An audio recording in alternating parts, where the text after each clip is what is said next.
and then 2, and then... Welcome back to the WatchTower Film Podcast, the film review podcast on the Towercast Network by cinephiles for cinephiles. Damn Skippy. Like us!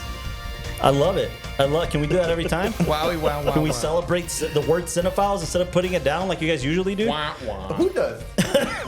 Both of you, whoever. Womp womp. Yeah, womp womp. Womp womp indeed. We're back. We're wrapping up, as promised, our request month, the request month of January. Yes, we are. We took quite a few requests this month. Some hit or miss, but, you know. What the fuck does that mean? Truman Show? I really like, For you guys. I really like that we've taken, like, a few requests we took 2. But quite a few means 3. We took 4. Yeah, we took Yeah, four. we This did is the 4 fourth requests. one. Quite literally, you fucking orangutan. Wait, what do you No, we got We're 11 show. family. We got Pan's Labyrinth, Like water for chocolate. And like water. and that's it. 3. And then 4 is today. Nah, but nothing's happened prior. Like, we've only done 3. You gotta get this guy a calculator, bro. I gotta get this man another cup of coffee. You want another cup of coffee? How about we just already mute him for late. the episode? Is he muted now? You muted? Yeah, but the issue is right now, if I mute him, Castro's also muted. Why? So. Yes. Oh. Power to the people. Okay. Is that what you did? You split him to get you a mic? You That's barely cool. fucking noticed? Where did we get a 5th mic from? There was one here. Why? We never I had don't 5 know. mics. Don't worry about It's it. been Don't there for worry about it. months. Bullshit. You buy a One 5th live. mic? No, dude, it's been there for months. What? You've Yeah. seen it. I've seen it. I seen it. We'll talk about this later. All right. Welcome back. Before we introduce our special guest today and the episode, we want to remind everybody to go like and subscribe. Yes. Make sure to Doesn't take subscribe much. anywhere you listen to podcasts. You like it on Spotify. Except there. You like it on YouTube. We have a video element both on there. Spotify and YouTube. Or you just like to listen to our ugly voices. You can go to Uglyvoice.com. uglyvoice.com. I don't know what's going to come up there. I don't want to encourage people to go there. We should purchase that URL to redirect to the podcast. You could also find previous episodes on our website. That's another thing. Previous. But towerprod.com.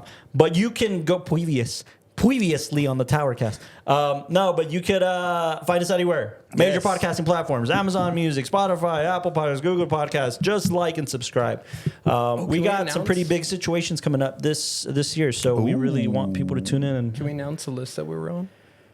the list that we're what? On? Oh yeah, well, I suppose we can, my good sir. Yay. We got an email. I haven't heard of this. In scare this me. company's defense, they emailed us last year too, and we just never announced it. Gosh, I forgot the name of it. How about I look it up? I'm sorry. I didn't mean to get you off. I know I was not prepared for this. I thought we were going to. I'm sorry. I thought you were going to wait for your producer to make that call, sir. Eric is going to kill you. Oh, wait. Never stall. mind. No, it's cool. We'll if you're listening or watching, you get the exclusive. We'll put it on social media later. But Exactly. The Feed Spot, which is a podcast platform, That's right. has announced their top 25 indie film podcasts. And guess who's in it? And the Towercast happens to be Yo, boys. number 14, I think. No, No, we're 15. is it These 14? film 15? geeks right here. We I'm checking because we have to give accurate information here. Yeah, because we don't want to lie. Anything. The link. But yeah, we ranked better than most, but not better than all. No, but mind you, what I think is really cool about this is like I just wanna number get to our one. guest. The number one podcast is like the IndieWire Toolkit. Screen Talk. The second one is Indie Film Hustle, which these are great cinematic podcasts. Thank you, sir. I appreciate that. And my producer knows I like water. And again, it just goes on and on. Some great podcasts on there. And we're number 15. The sir is correct over here. 15. The Soon to be Towercast 14. made it to the 15th spot on top 25 indie film podcasts. So we're pretty proud of that. It's pretty cool. Give it up for the show. We're going. So yeah, we'll make do a little dance, make a little love, you know. Get down to that.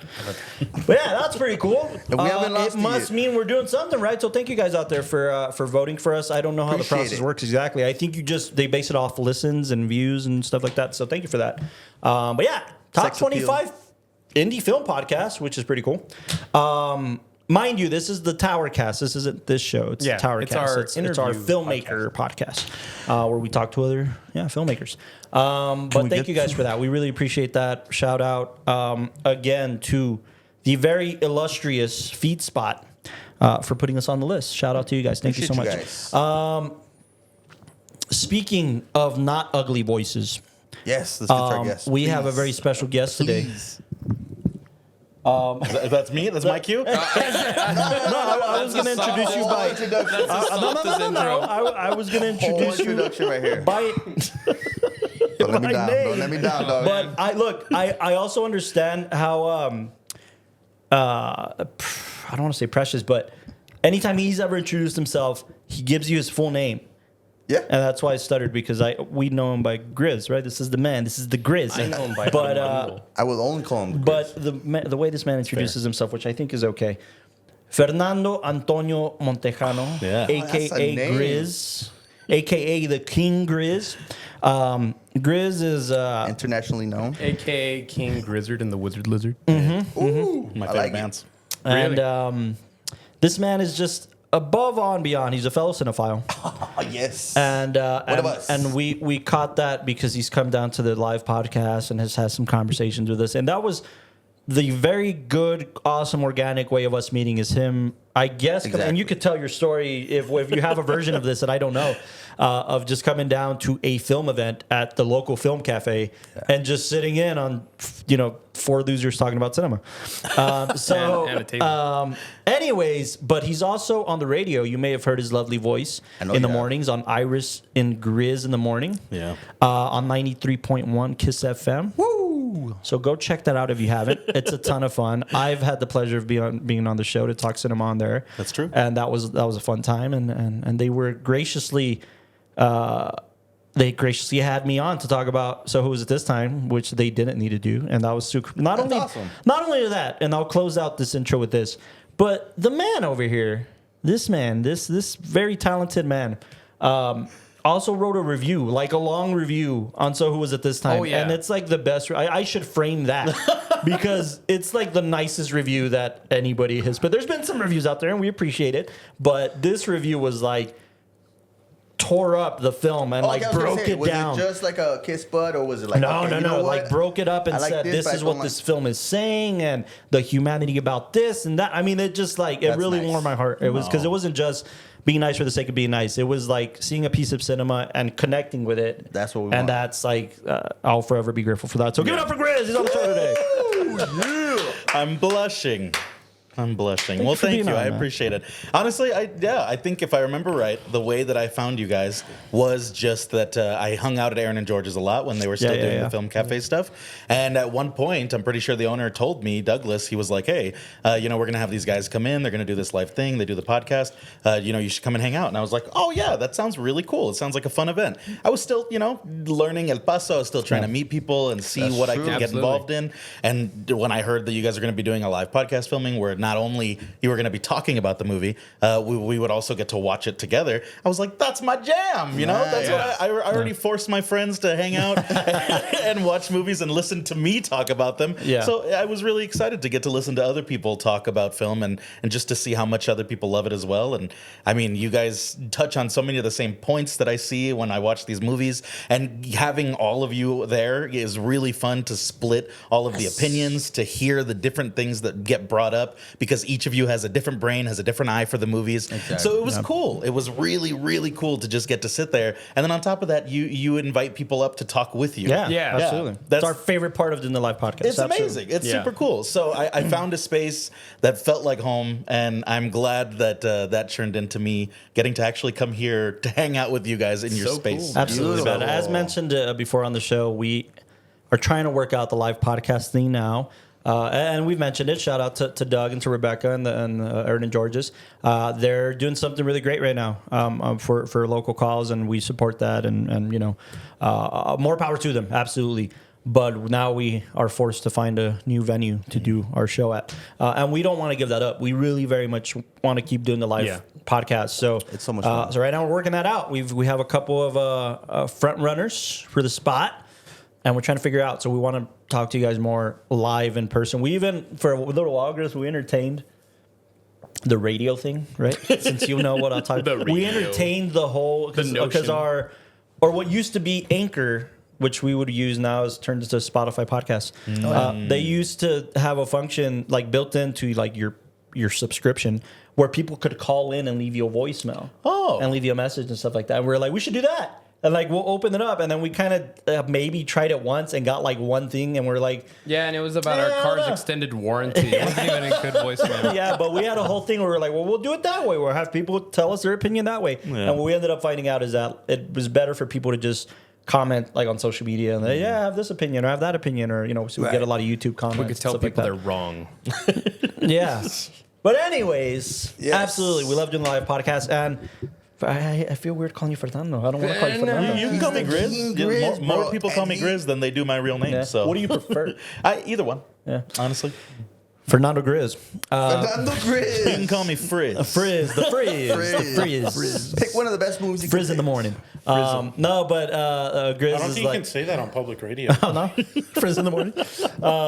No, but you were one of the like we hadn't been doing the live podcast for that long. I think I came to the first one that you guys did. Did you? Yeah. Okay. I'm almost Yeah. positive because that was right when I had moved into town. Okay. And that was what Douglas had told me that was going to be happening, and I was like, hell yeah, I want to do that. Okay. So so you've been there from the get go, man. Like, very grateful for that, and very grateful for your opinions also as a cinephile. And the more you get to know Grizz, you understand that he's like what Tom Segura says about Steven Seagal.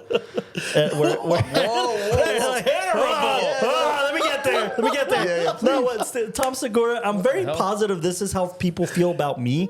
Like, I've analyzed this a lot, but Tom Segura has this bit about like, you like, there's a whole thing where you see Steven Seagal do something, and like you tell him, they can do the karate thing in the martial arts, and then you could say anything. You could say anything about anything, and he's the foremost expert of that thing. So then you could say like, look, a helicopter, and he's like, those are Comanche 3500s, and they have a horse speed of whatever. Like he's just like he knows everything because he's Steven Seagal.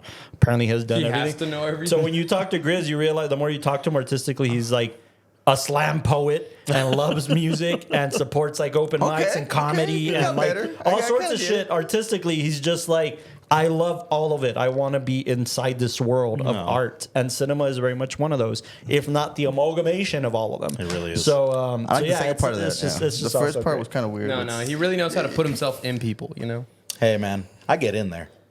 I do. Much like Steven Seagal. Much like Steven Seagal. Yeah, but no, that's great. All this to say that we have a great guest, and and we love having you on. So, And even better because in the spirit of, even better because of what? because of what he chose for today. Yeah. In the spirit of Request Month, I asked Grizz. I called him like last week or like 5 days ago. It was Monday. Was it on Monday? Seriously? Yeah. Oh, no, I called you last week. Oh, maybe it was last week. Yeah, it was Maybe like Friday or something like that. No, it was Monday. No, it couldn't Yes, have been it Monday. was. It totally was. It's 9:30 at night, guys. We're kind of. Yeah. Anyway, I called him with a few days of anticipation and was like, He was excited. He was really excited. Yeah. I was like, we got, because we talked about it. No, we but I thought didn't we message you sooner because we needed your pick? Yeah. That's what I'm saying. No. What are you talking bro. about? You guys, Monday, you called me, we talked. I told you Death I'm Proof gonna because look this I always up. have I'm movie gonna picks look on this up. hand, ready to go. Yeah. To their credit, I I remember- also had a replacement. I had a replacement. You Hey, did, if you you guys did. decided Death Proof wasn't going to be the one, did. I had another ready, locked and loaded. I was already there. Yeah. And it's Speed Racer. Oh just no, so you know know what happened? Is What was your that- third option after Speed Racer? Third option after Speed Racer? Speed Racer 2. Yeah, because we would have passed the Speed Racer. I just play.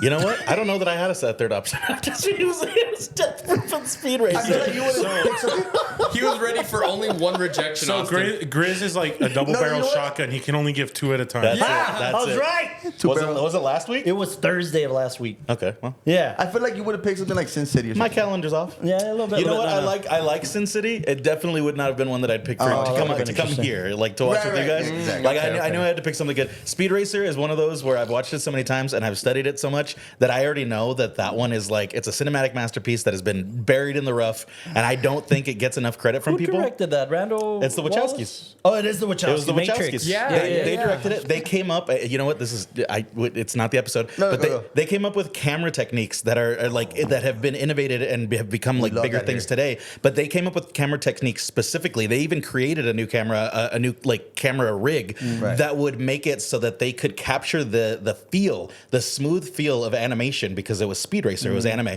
They wanted to make sure to capture that as best as possible, where it would look like you were getting the 3D round of a person's face, Right. but it would feel like it was 2D smoothness as it was rolling across the screen. They created these rigs specifically for that. And I believe, personally, this is where I'm going to leave it for this episode. I believe that Speed Racer would have gotten a better cinematic, I think, critical opening had it not come out the exact same month as, guess which movie? Iron Man. Iron Man. Iron Man. Wow. Oh my goodness. Overshadowed by the first movie in the MCU. Here's my. No, Jon that was the Favreau second. directed it, though. John Favreau. Here's my No, very. Iron Man was the second in the MCU. What was it? Captain America. Oh, No, no. Incredible Iron Man's the first one. Iron Man is yeah, the one Iron that started Man is it the off. first one. Yes, the Iron first Because one. it was before Iron Man, Hulk? and from there it blanked it out. It came out before Hulk. Oh, okay. Well, well, but on technically, the Hulk, technicality, the you're Incredible Hulk with Edward Norton Yeah. was shoehorned into the MCU afterwards. Yeah. You're right, though. Yeah. I Here's know I my am. very, very cinematic response to that. Oh, hot take.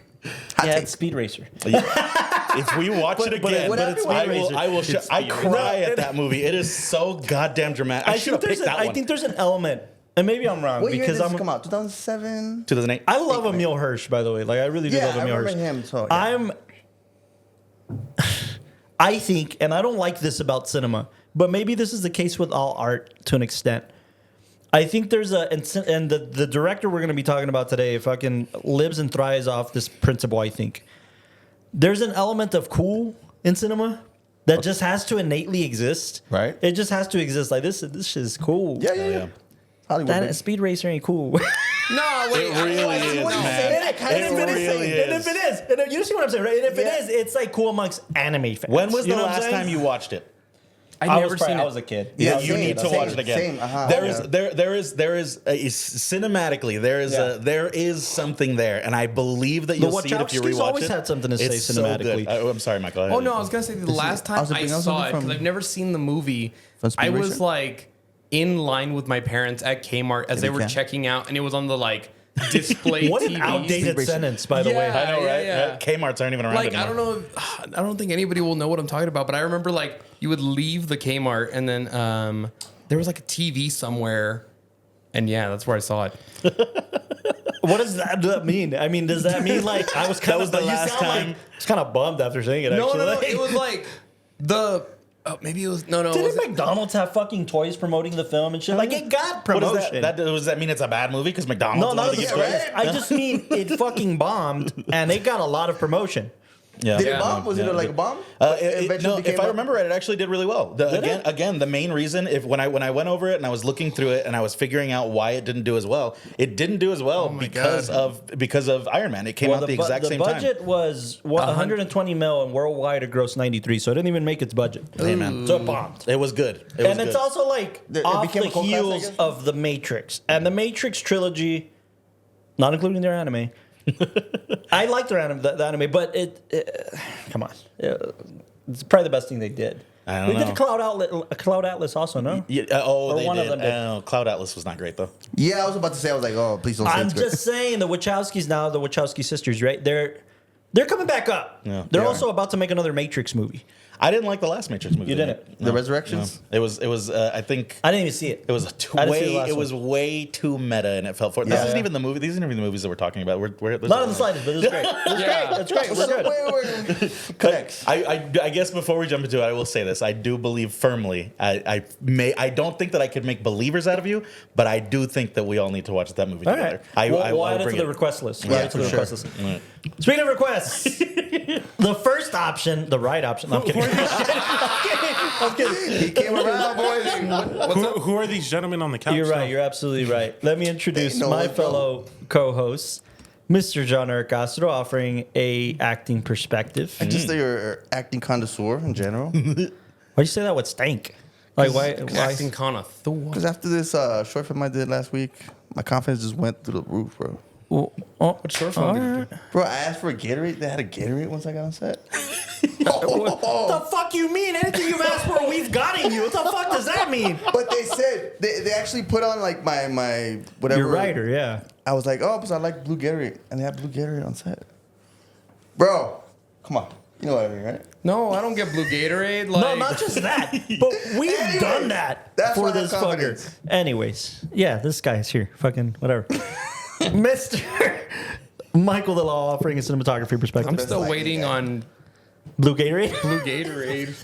It's nice, bro. I feel I- no, oh, it you definitely know, is. see, that's the difference between you and me. When you go on set, you reach a level where it's like I put this on my list of what I expect. When I go on set, I'm like, This sounds so. do they got any chips? Like I'm just like hunting around. No, look, it is same very with much me. a cast I'm thing humble. because we had, like, for so this time we asked Stellar, Yeah. a guy who's been on fucking sets. Oh yeah, what's his favorite drink? Yeah, We got like, him hey, some what can we get kombucha. you? What do you want? Anything? No, it's not just drinks. Like, there's people Yeah. who on their writers have like yellow M&Ms and only Yeah. yellow M&Ms. Like, there's some shit. So like, we're like, what do you want? Do you want a specific snack or something? yeah. And he's like, I like those kombucha drinks. Yeah, you know I those. remember. No, the things. yerba mates. Oh, yerba mates. You're right. The yerba mates. He's like yerba mates He's and like, beef if you- jerky. If you have those, that'd be great. If you don't, it's all good. And we're like, that's easy. Sure, no problem. And we got him a fucking like a six case pack of it, or yeah. something, which I drank one of. And he was like, so he was through the moon Yeah. with having this. Well, no, yerba he mate. asked for that and the like beef jerky sticks. Yeah. And again, very happy actor on set. It's not a bad Yeah. situation. But like for the crew, it's like it's like, here's yeah. piss, Why do you think the crew gets so excited about Welchies? Like because they're so impoverished to like they're And just we like, don't even get Welch's. We get Mott's. Hey, there's two sides. There's the Welchie, the Mott's. There's- I'm a Mott's man. I don't have a The preference. craft table is for talent only. So Oh, at the radio, do they have a little crafty table, or is that just called the fridge? we don't have shit. There you go. We have 2 vending machines and everything is like $5. Hey, idea to fund the next film. Instead of crafting, we fucking put some vending machines down. You know what I There we mean? go, man. Write You it know down. what's Do funny it. is that they still have water fountains, but you have to put $5 to use it. Like, Jesus. It's like Thieves. a 30-second time limit. yeah.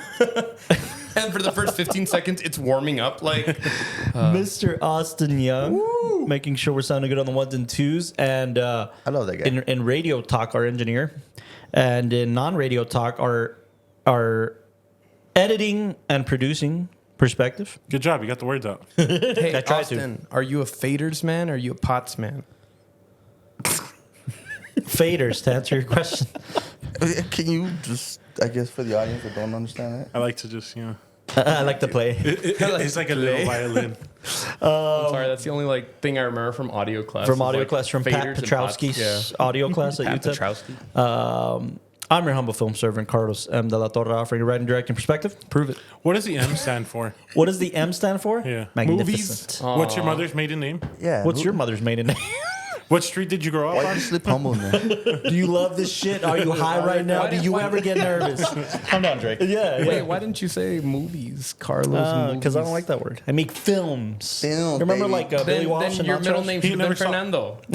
Speaking of which, This is his first name, we're, jackass. We're watching Fernando's pick. We are. Wait, Death. We're watching, Quentin Tarantino's 2007 Death we go. Proof to be always, hopefully, accompanied with Robert Rodriguez's Planet Terror, the Grindhouse spectacular of a double feature. which I'm interested why you didn't pick that one and you went with this Because slower this one's pace. the Well, because this one's arguably the better one, right? Yeah. Everybody feels that way. No. You like Planet Terror better? It's a little bit more action packed and Wait. faster pace for sure. Yeah, Austin, can you pull up Planet Terror? I think it depends on what you like. Yeah. Yeah, for sure. I think it's very interesting to watch them both because you've got Robert Rodriguez, this filmmaker who loves digital filmmaking, who loves Oh, yeah, CGI, yeah. who goes all out with it. And this one, I remember specifically, really they went hard on it because they filmed everything in like one central location. They barely went anywhere. They used I the love sky as much as they could for green screen while they were doing stuff because most everything was shot during the day, but the whole movie takes place almost at night. And it's Boston summer, where there's no clouds and fucking, Which I guess works out for them, Yeah, And I remember even watching because Robert Rodriguez on his DVDs, he always does his little 10-minute film schools. Yeah. And he did that. He talked talked really extensively about a lot of the digital work that he did for Robert Rodriguez in the DVD. But specifically, though, you pair them both, and you get to see all of the intense, really, really over-the-top CGI that Robert Rodriguez uses to create this body horror movie. Right. Because that's what it is. It's a zombie body horror. Yeah. And it homages the Grindhouse movies, the B movies from back in the day. So it's meant to be shock value. It's meant to be gross and over the top and crazy. Over the top. And then you pair that with the subtlety, some subtlety, I suppose, Sure, of Death Proof. Compared, Which you would think compared to Planet Tarantino Rodriguez. would go in the opposite direction, right? But he didn't. Yeah. He actually kind of scaled it back. Which one grossed more? No, they were both kind of released. They were released at as the same a time. package Yeah. type of thing. No, but I mean, like, that doesn't mean this. To answer your question, both of them bombed very badly. Oh, really? Yeah. It was a weird. Well, according to this, Death Proof like made 20 million more at the box office. Okay. Yeah, I mean that's fair. It was probably all in Tarantino's theater. At the New Beverly. No, but like seriously, like obviously Robert Rodriguez holds a special place in our hearts, and Absolutely. you know, we got to meet that man. He was very sweet too, and he came to El Paso and has history with El Paso, which is really cool. In general, he loves Texas. Yeah, he loves Texas. He's a very Texas filmmaker, and so does Tarantino. Let's give him credit there. Oh, He loves yeah. Austin. Absolutely. He would go to the Alamo Draft House in Austin like all the time and surprise fans and screenings of his films, including Once Upon a Time in Hollywood. Mm-hmm. Him and Rodriguez made an appearance at Alamo and would like say hi to fans and shit like that. But So cool. I think I've heard, I don't know about you guys, when I talk to other kind of cinephiles about these two, people always prefer Death Proof. Yeah, that's why I was like, okay, interesting. You're gonna go with. What do you mean? No, because where I come from, I think everybody likes Planet Terror? a little bit better. Really? Yeah. Okay. Yeah. I mean, I always kind of hear Death Proof being quote unquote the better one. But I don't know. I mean, I also haven't seen Planet Terror in a while. Yeah. And this is 2007. Okay, this is when Peak Hollywood. CGI is, you could tell it's CGI. Oh, for sure. And Yeah. mind you, he made a miracle with Sin City. Okay, Sin City was made for CGI, but because it's meant to look like a comic book, Absolutely. it's Yeah, intended exactly. entirely So to there's- have this synthesized look, the synthetic look. These two aren't necessarily that. They're meant to pay homage to mediocrity to an extent. Yeah. You know, Yeah. they're meant to really kind of celebrate mediocrity, not because for the sake of it being mediocrity, but because Kinda sounds at bad, the but yeah. 60s and 70s, these were limited kind of resources to make these kinds of films. So it was always very fun to see how creative a filmmaker could get with these Well, limited resources. What's your definition of Grindhouse cinema? It's exactly that. Grindhouse Low cinema, budget. it's low budget, it's unhinged. Right. Unhinged is a big one. Well, the definition of a grindhouse, literally, it was a theater that specifically played raunchy, gory, Exactly. shock value films. A lot Shock of times value. they were showing pornos. We're straight talking up, you know? like Trauma. We're talking like Lloyd Kaufman shit on steroids. To It an is. extent. It is literally. These are the theaters and the films that birthed all of those the B movie horrors that became Nice. some of the templates for what like horror movies and in general shock value movies would become. So like Halloween, Friday the 13th, John Carpenter's films. Those were all birthed from the Grindhouse theater. And mind So you, around 60s, 70s, 80s kind of Grindhouses. 70s primarily, 70s. It was, but- it was 60s and 70s. It was during the golden age of television when theaters were dying, and They had theater to. owners, especially in cities, they would start taking. Literally, they were like, "Hey, we need something to draw people in. Let me take your amateur films and put them in our theater." That's what it would happen. And because the technology was becoming easier for amateur filmmakers to be able to just pick up and use at that time, there was a lot of amateur Yeah, filmmakers and that's why out you there. get the quote unquote mediocrity because you're getting people shooting on Super 8 or super, regular 16 millimeter, just these handheld run and gun cameras to make a film. You see a lot of that, by the way, if you see X, the Ty West film. Oh, yeah. And kind of Yeah, how they that's were a- making. I mean, that's they were a shooting good- a porn, but that was also a new kind of field that they were going into. Let's just go grab this, 16 millimeter camera and we're going to make a porn. Grind it out, kinda. Yeah, and kind of grind it out, right? But yeah, you see a lot of that in that era. And again, I talk about this a lot because this is a prime example of people like Roger Corman coming into play. Roger Corman is the B movie king, or was. He just passed away, sadly, last year. But Roger Corman was the guy who discovered Spielberg and Scorsese and De Palma. He was the guy who gave them their first films. And their first films were these B horror kind of... James Cameron as well. He came from the B movie world as well. Yeah. But like Spielberg made a TV film. You know, he made Amblin, and he made... what's the other one? It was a... something with an S. Go to Spielberg's filmography, but that was a Roger Corman picture. De Palma's first film was about Scorsese did Boxcar Bertha, which is this exploitation, train robbery, gory kind of thing. I wouldn't say gory, but it certainly has that aesthetic. It certainly has that feel of a B horror kind of thing. To be fair, at that time, you know, if something was a little over the top gore wise, that people were considering it just gory because that wasn't something you were seeing a lot of, you know. Yeah. I'm thinking of Slipstream. No. It's something with the sun in it. Go up. Duel. It's Duel. I think That it's doesn't Duel. have sun in it. No, there's I think of Duel in the Sun. But anyways, no, Sugarland Express. Sugarland Express. I'm sorry, I knew it was something like that. Sugarland Express. But anyways, Roger Corman kind of celebrated that. Right. That's why you also have like blaxploitation cinema and stuff like that. That was just like unhinged, kind of gritty.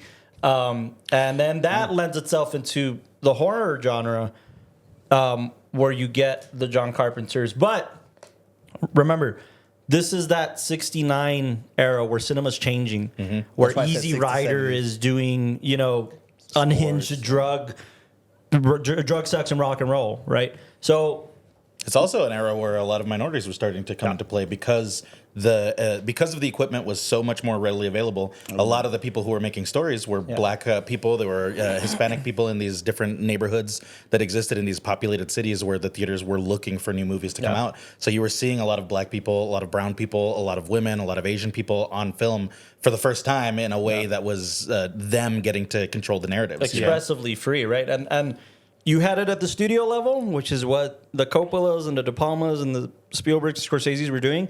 And then you had it on the indie level, which is where your Grindhouse cinema kind of comes from. There you go. Yeah. Long-winded way to kind of... No, I just think for the I audience. think it's preview important. of what- Honestly, Yeah, exactly. honestly, I think it's a really important way to talk about this film. This one specifically. Of course, Death Proof or Planet Terror has so many of those elements as well. Yeah. But I think Death Proof, and you know, we'll get into it as we continue the conversation here. But Death Proof, I think.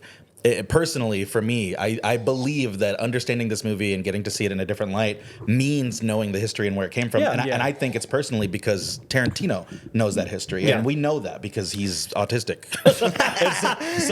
He's able to sprinkle these elements in other areas of his films. Oh, yeah. Pulp Fiction, especially Reservoir Dogs. I mean, like, every single one of his films is paying some kind of homage to this.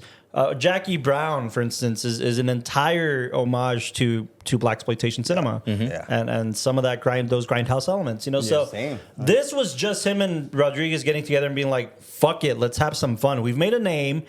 That's all. We can do whatever we want." You know, this was a time where they were doing films with Miramax and Dimension, and you know, Does this count towards his 10?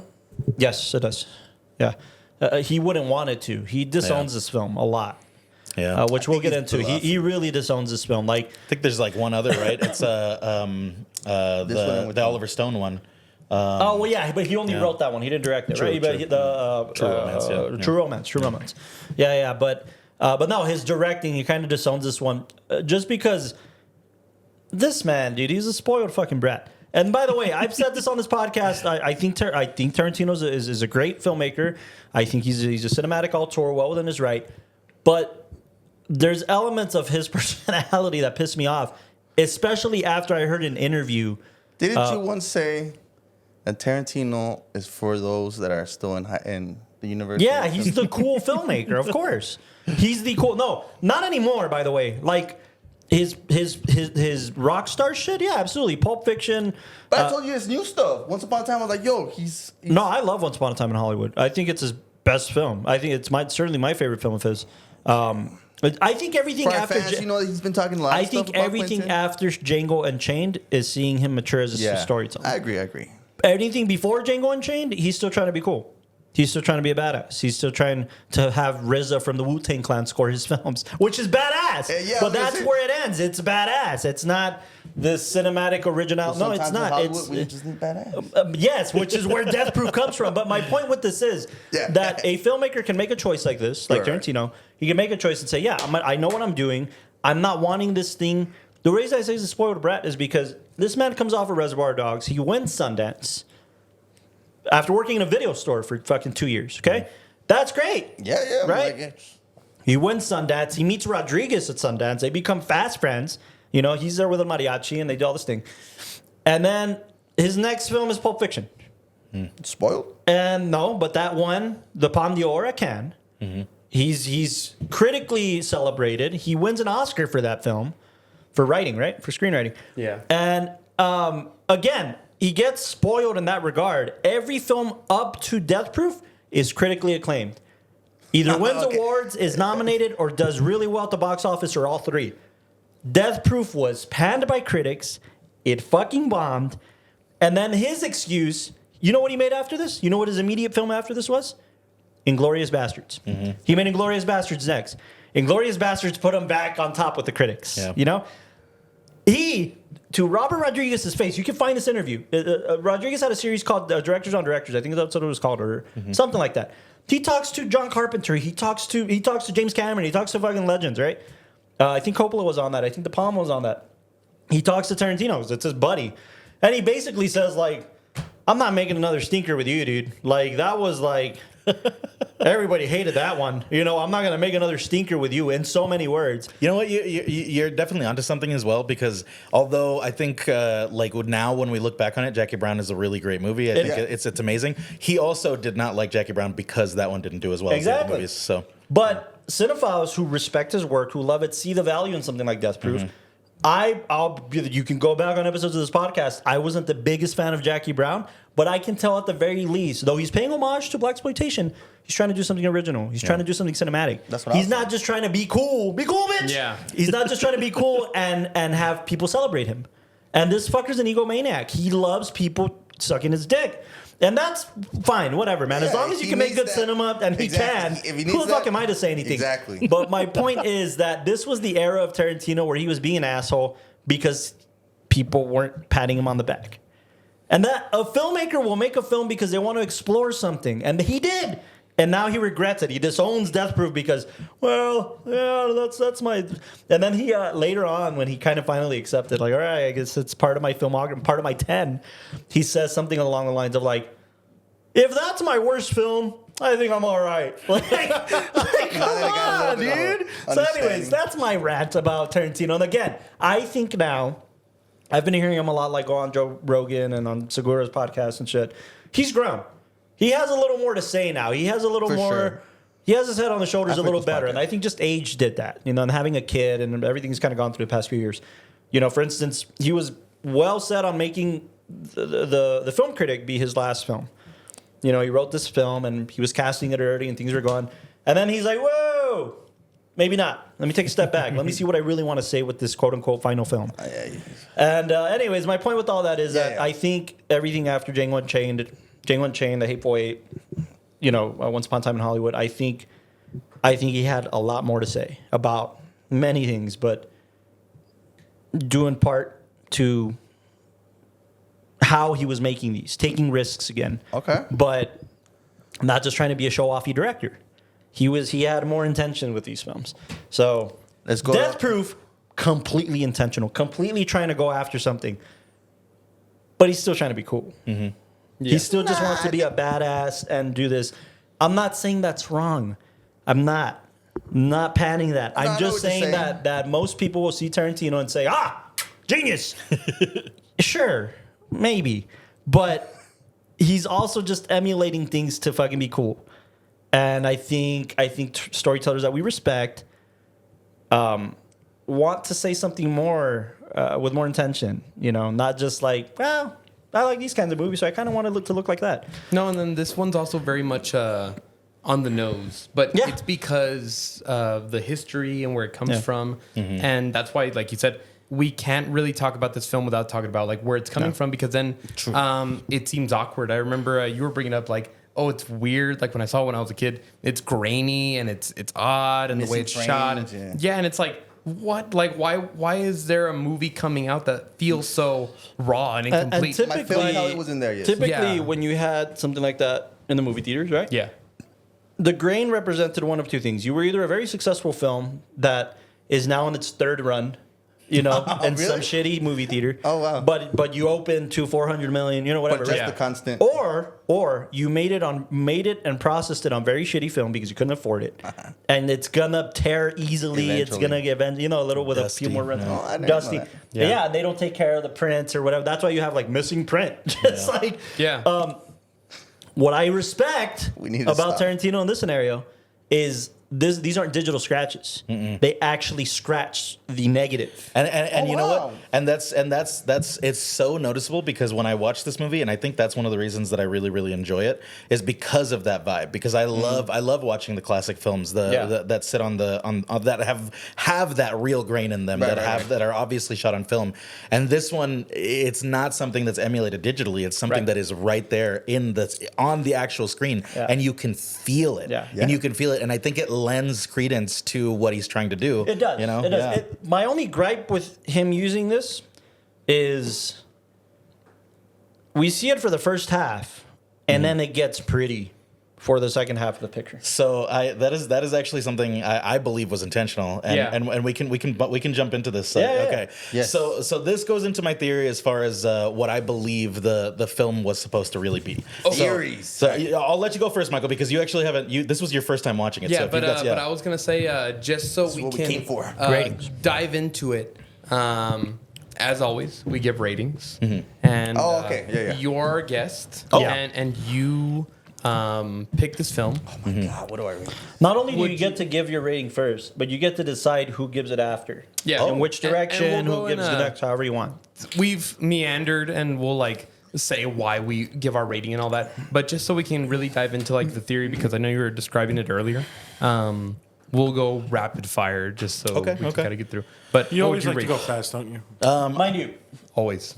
you know this, I think, from previous episodes, but we typically, if it's like a Halloween month or a themed month in that sense, we'll usually give 2 ratings, like a comedy rating and a cinematic rating, or a scare, a horror rating. In this scenario, I think we can give us a cinematic rating. What's your cinema rating in this thing? Okay. So just one straight up rating. Yeah. I honestly. In the whole universe of cinema. I have criticisms of this movie. Same. You do. But I think if I'm just giving it a flat rating about the way that I feel about it, the way it's put together, the history that I have with it, I have to give it a 10 out of 10. Really? Wow. This for me touches a lot of points, and I didn't understand it when I was a kid. I watched a lot of movies when I was a kid. I didn't understand exactly what I was feeling. Sure, I didn't understand exactly what I liked. And as I got older and as I learned more about it and as I dug more into the history of it, there was something that gave me so much more appreciation for it. There's something, the subtlety of capturing the slight sort of mishaps with the cameras that you would see in these movies, the way that they would sort of lean out of frame, the way that you're saying, all of that. It's caught so well, and it feels so nostalgic for a movie that is modern. And I think that in itself was something that just it captured a nostalgia for me that made it feel so good in my body. And when I watch it, I still feel that to this day. It is one of those films, and I'm sure we all have that,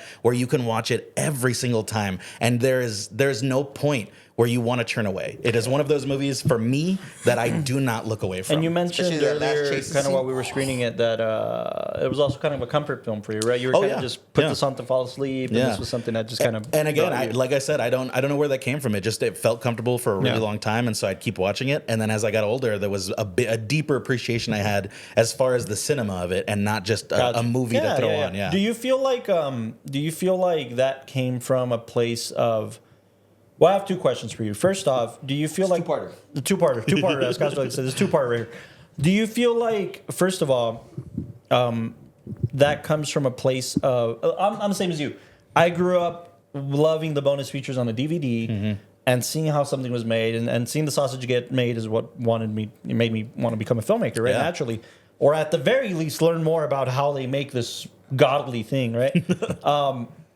Do you feel like that added any value to because you would grow up seeing that stuff? And secondly, where does this rank on your favorite films list? Yeah.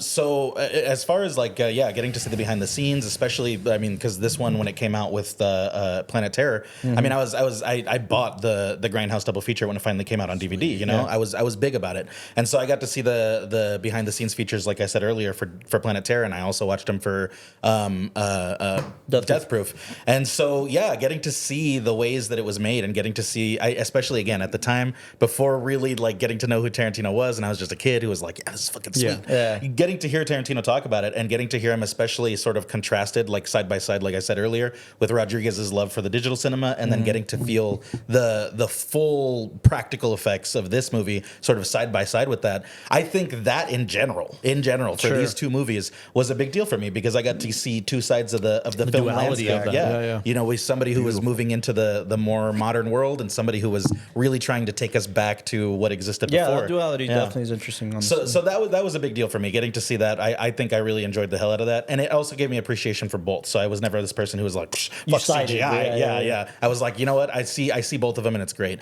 As far as where it ranks, like all time favorites, this one is tied with Speed Racer for me. Wow. And I've said it before, and I usually said it as a joke, but as I've gotten older and I've gotten more appreciation for it, I do believe that Speed Racer is one of the great American cinematic classics.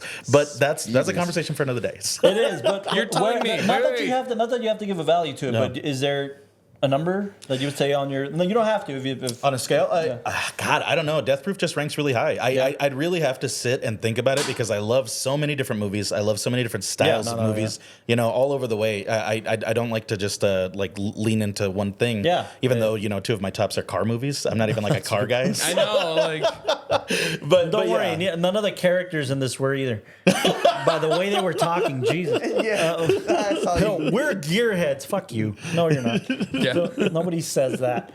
Anyways, I'm sorry, but yes, I was just curious about if it ranked anywhere with you. You had something to say, huh? You had something to. Oh no, I'm just like. Oh, I did want to. You're telling me what we're gonna say. If I'm allowed to, I did want to throw it to you next for the rating, though, because you said you'd never seen it, so I really wanted to know where you stand here. Oh my god. Jeez, Louise. DP'd this. Jeez Louise, Grizz. You know, I don't Oh, well, Tarantino DP'd this. Yeah, Tarantino DP'd it. Mm-hmm. Yeah, maybe you should stick to the. Man, this is really coming across as a fuck Tarantino. Carlos hates Tarantino episode, right? fuck Tarantino podcast. You're allowed. I was nicer on Pulp Fiction, I think. No. No. I was the only one defending Pulp That's a Fiction. good point. I'm sorry. Go on, though. I think like I have mad respect for anybody who's able to go That's a bad and start. What do you mean? he respect, opened his last rating this way too. Go for What are you talking about? Go for it. No, I have a lot of respect for anybody who's able to go and make a film with the intention of copying another genre, or like copying a certain, like Emulating, not copying. Tarantino already gets made fun of enough for copying fucking everything. So let's give him a little. Like There he is. Emulating a former style, a tone, a texture. Yeah, it's not easy for sure. It's not easy. Yeah, no, and I mean, like a lot of people will do period pieces, and they're trying to bring back the tone of a lost time, and it's not easy to do. Yeah. In any way, and especially for somebody like him who's emulating a style that at the time probably wasn't as revered and respected. Absolutely. And then to bring it to the forefront and say like, no, they made something with this. Like the whole genre, or the whole Grindhouse aspect. There's a place in the cinema museum, absolutely, of like, this is where we came from. Sure. And we shouldn't just be like, oh yeah, okay, that was like a crappy 70s, but then we moved on and we made this and that. It's like, no, this is a part of it. And the way he's able to do it so well and able to craft it, I think it takes an insane amount of I guess like attention to detail in what makes up that tone and that genre. But then the question becomes, whenever we give higher ratings, like, was there anything here that's moving things forward? That's the question. And I think as this is like probably like a 10 for 10 when it comes to execution of emulating tone and style and everything, and that goes into. It's not even gonna try anymore. Huh? I'm sorry, it's because I'm like trying to do this and it just keeps. Oh yeah. His microphone keeps limp dicking. Yeah. You know, there's that. It's got whiskey website. dick. It's called Hymns. It's I'm sorry. Oh no, you should try sorry, Blue go on. I heard Blue Chew's really It's good. a Yeah, Blue Blue Chew, Chew, the yeah, Rhino yeah. Cocker. What is it? What's the other Oh, one? the Rhino Rhino Cop 3000 from 3000. 7-Eleven. Next year. 10 out of 10 for what it's trying to Yeah, emulate. 10 out of 10 in a demonstration of how to properly emulate the tone of a different like time. The only other film that comes to mind in recent years is like The Holdovers. What it was able to do as far as like emulation, Oh, it's okay. incredible. Fun And, Christmas movie. Yeah. When it comes to it as a standalone, He always sugarcoats it and then bam! yeah, Slaps you with it. one. No. You know what? I want to give it an 8.7. Oh. I'll give it an 8.7. Wow. Just because. Wow. We already know what this guy's. Jeez. I'm sorry. 8.7. No, I'll give it an 8.7. I think it's well crafted, and I mean, there's a lot of merit when it comes to the filmmaker and filmmaking.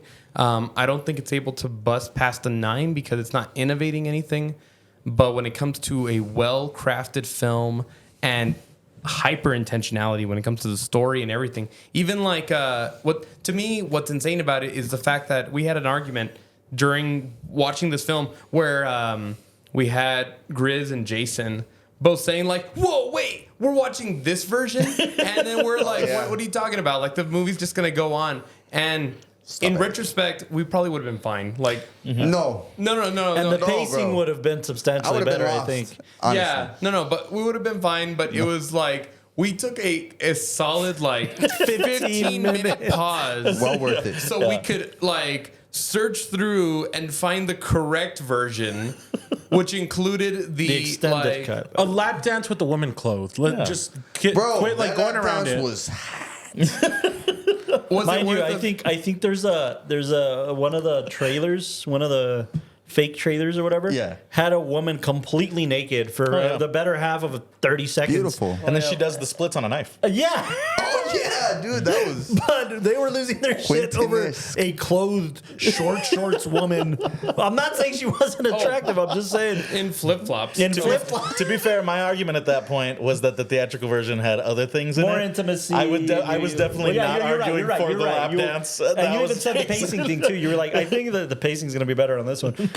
Whatever. It's fine. But like to me at least, that shows an amount of detail. Like, I mean, That's fair.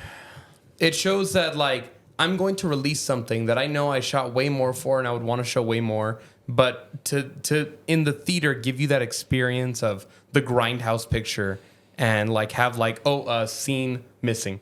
You know, It's very bold to go up to your producer, your line producer, and say, I gotta shoot something I know I'm gonna fucking cut out. Like, yeah. I gotta make and more what- of this like, thing that I know is not gonna make it's it in the film. perfect timing. Also, like There's a this- scene that was cut out of the fucking picture where after the first crash, Kurt Russell's character jerks off, showing you that he gets off sexually on really? this, and they cut it out. oh That my would make god. more sense. Entirely, and it's because the sheriff's character's whole monologue was like explaining like, I think it's a sex thing, like that does it on a more, which you're already leaning into the genre. Show him fucking getting off, like that's you're already leaning into the grindhouse genre. Why do the safe thing? In the Thanksgiving trailer, there's literally the dude fucking that literally turkey. a guy fucking a turkey. Yes. Who was a woman, by the way.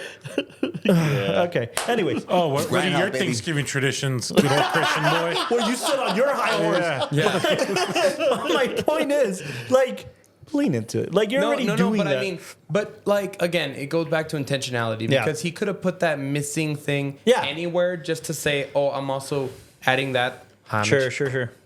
But to like add that tension between Kurt Russell and I forgot the female character, Arlene? The actress or the character? the actress. Butterfly. Butterfly. Played by who? I always forget her name. I only know her. Can you scroll down, Austin? She was in either CSI or Law and Order. One of Yeah, those. yeah. I know that because my mom watches a lot of those shows, and every time I see her, I'm like, "Oh, Death Proof." Don't you be lying, Craig. Vanessa Ferlito. Vanessa Ferlito. Vanessa Ferlito. Yeah, She the was tension also between them in the yeah, she's doing a few conversation. things.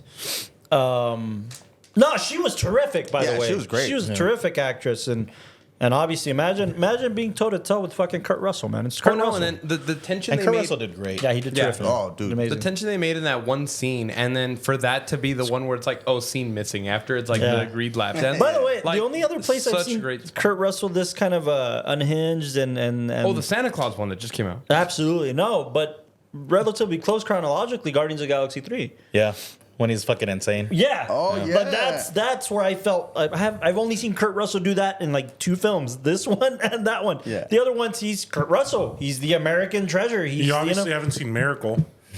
Wow. I haven't seen Miracle. What's Miracle? You've never seen Miracle? Oh man. What's Santa Miracle? Claus? A film about the 1980 U.S. hockey team that beat the Soviets. Is he like He's the crazy coach. there too? I Is mean, it he goes Ghost? a little crazy. He's a coach. He's like Oh, Coach Crazy, you know? Yeah. Oh, Yeah, come on, team. cool. Also, it's a Hockey is Disney better. film. It's So also called that Miracle. You fight for that inch. Well, okay, so that was your rating. Then you 8.7. said 10 for 8.7. intentionality, 8.7 on the regular scale, right? Yeah, no, it's an 8.7. Okay. So Fair. who takes the rating next? You then? choose. You choose. Oh, I get to choose the whole Yeah, time all yeah. the way through. You're You the can go king. from here to here to here to here. All right, wherever Carlos, you- you're going last then. Oh dear God! We all know why, bro. Why? 'Cause I'm you're a gonna bitch. turd in your asshole. Oh, man. Mine's going to be a little bit lower.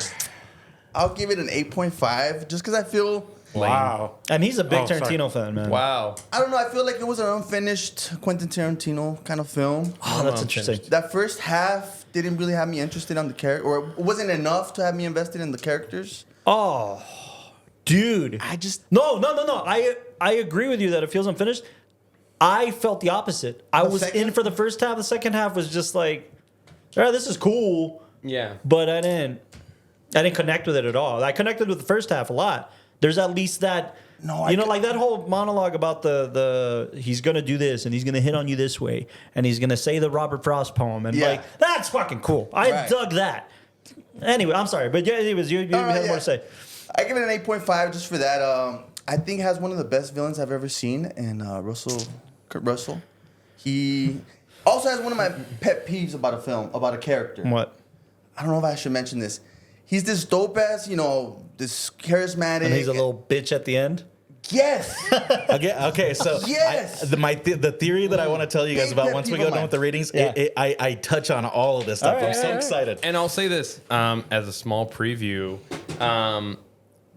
Grizz's theory, like watching it with that in mind, it made so much sense. Yeah. And then also, especially like the color shift and everything, I was like, oh, I get it. Yeah. So like, Well, that's unfair. what You you- told him the fucking theory we before we were started. talking about it beforehand. You were having a meeting when I got here. That's Flag on you. on the right. play. Yeah, flag on the play. We didn't get that perspective. We saw it. We raw dogged this I shit. love theories. no, but so, You guys got to go on a date and dinner. All he did was just text us You at 2 in were the all morning. here. We were in the meeting. Oh, that's true. Yeah. Lame. 8.5. 8.5, and you Yeah. can't take that back, right? That's permanent. No, yeah, that's permanent. No, it's not. You're allowed to change your rating at the end of this conversation. No, I will no, change mine to an 11. Bump it to an 11. Just gonna keep going higher. You know what? Another thing, kind of like another pet peeve of mine is okay. The feet, yeah, I'm with you, dude. No, directors or I guess DPs want to be in the film, right? We always have like M Night. That's just Tarantino being Tarantino. He's in every fucking I film. think in this one it didn't fit well because he took my attention away from what was happening. I was like, oh, it's Tarantino. I And see his what you're, acting's I see not what that you're good. saying, and I feel that way always when I watch Django Unchained. But I feel like this should. but I felt like this was the only other kind of, and it's not even his film. And From Dusk Till Dawn, he was perfect. Oh no, yeah. He was pitch perfect, Even right? in Desperado, he does the great. Yeah, part. yeah. I he's felt good. like this was the closest to much. that. Too Instead of much. being an Australian slave owner, like it's just like this was cool. Like I could have done this. He slicks the hair back. I think unfortunately, as filmmakers and the cinephiles, we just see Tarantino. Yeah. Yeah. Like there's no way to unsee And that. it's You know fine, what I'm but saying? if it's subtle, Yeah. he had a whole. I mean, even in Yeah. Pulp Fiction, that was fun. That was cool. no, That's no, fine. yeah. He pulled Like it the off. only It's time I just feel like jewels. he's done like a proper cameo is in what was it, Little Nicky or preacher. Yeah. The blind preacher. I smell Satan on you. You make the Lord very nervous. I gotta watch that film again. It's awesome. Falls down the stairs. 8.5. That's me. We'll talk about it later. But That's fair. That's fair. I will say I'm with you guys. So I will say like I do agree with that opinion substantially more. And in your defense, Tarantino has gone on record again. He fucking hates this movie. He's gone on record to say that he feels he over-tweaked the hell out of this movie. Those were his exact words. He's like, I over-tweaked that fucking Like you film. put too much into it. I do still believe the only reason that he says that though is because it wasn't as critically acclaimed as the rest of his movies. which is I did that firmly because and again because he has a track record of doing that when he said the same thing about Jackie Brown, which is a great film. It's a great movie. It's not as garbage as he thinks it is. I've gotten more appreciation for that one, man. I feel like he at the very least was trying to do something. Jackie Brown's the top 3. Yeah, Austin has always felt that way. I didn't feel that way originally. It took me a couple more. I'm kind of interested why you think there's more character development in the first three. I guess the first group of women than in the second group. Why I feel think that way? I think it's because you don't respect women. Dude, Bro, man, I love it. What are you doing, I don't think Tarantino respects women after this one. And by the way, this was meant to be this badass empowerment fucking. And If it's only just, they had a woman that could tell them how they talk. exactly. Oh gosh, if only he gave it to his editor or to his. I think he did a good job in that. I'll be honest, I have shown this movie to a lot of people over the years, and the women are the ones who typically like it most. Really? Yes, almost every single women chick that I've shown it to. always I actually, for my birthday, last year, I showed this. I premiered this over at Aaron and George's. I really wanted to, okay. And I even gave my little spiel. I talked about it and whatever. There was a group. There was a husband and a wife that were there with their like 2 daughters who were like teenagers. And so initially I was a little worried. Man. I was like, "Do you guys know what you stepped into?" Before they left, they came up to me and they were like, "Wow!" They were like, "This is one of the best movies I've ever seen." I loved it. They were like, "I love the women being strong, being cool, this and that." So yeah, the daughters loved it. The mom loved it especially too. She was super fan That's of very it. interesting. But I have almost a all of the feeling- women I've ever shown it to have loved it. Meaning, parents, they see this every day with the children. That's how they talk, bro. I know they're a little bit older. They're talking about gearheads and stuff like that. They're married with kids. This is a fantasy film for them. Get it. I'm just saying, if I feel You were cringing every time they were talking about. about anything that they thought they knew what they were talking about, genuinely, it just it didn't ring true to me. And again, dude commenting on how women talk. Commenting on how women. No. But listen, when I write a What a script, guy thing to say. when I write a script, and I care about the female's voice being something of value, I love take all it women. to multiple I know you women, do. confidants of mine. One of them being my wife, and like like Francis has been a confidant of mine on hell the yeah, woman's voice Francis. on especially the actors. Like talking to Jessica on like, does this ring true? Does this character, would she say this? Would she say that? And I always get good feedback, but I always also get like, that doesn't feel like a woman would say that. I feel like a woman would probably do this. And I could hear those women in my head as I saw this, like, but again, it's also not trying to be Pride and Prejudice. It's not trying to be. It's not trying to be Age of Women Innocence. talking. It's not trying to be women talking. It's trying to be badass women doing superhero shit. At the very least. Well, one group of them anyway. Right. You're right. Yeah. the other one just Yeah. got the hits. It's got something to say there. Don't get me wrong. I just don't feel like the dialogue rang true. Yeah. And Tarantino is a damn good dialogue writer. He is. In this scenario, I don't think that's how women. I've never heard women talk the way they talk in this. Not to you. Not to me, maybe. I've never been invited to that conversation. Yeah. Well, yeah. I mean, I don't know. It's my take, but that doesn't answer your question at all. No, and that doesn't go into my rating at all either. It goes into mine for certain. No, but you were asking about kind of the character development. I just think that the first half of the film, at the very least, it does what a film is intended to do, especially when you set it in a universe like this. It brings you in. Did you care more about the first character dying than the second character? Yeah, absolutely.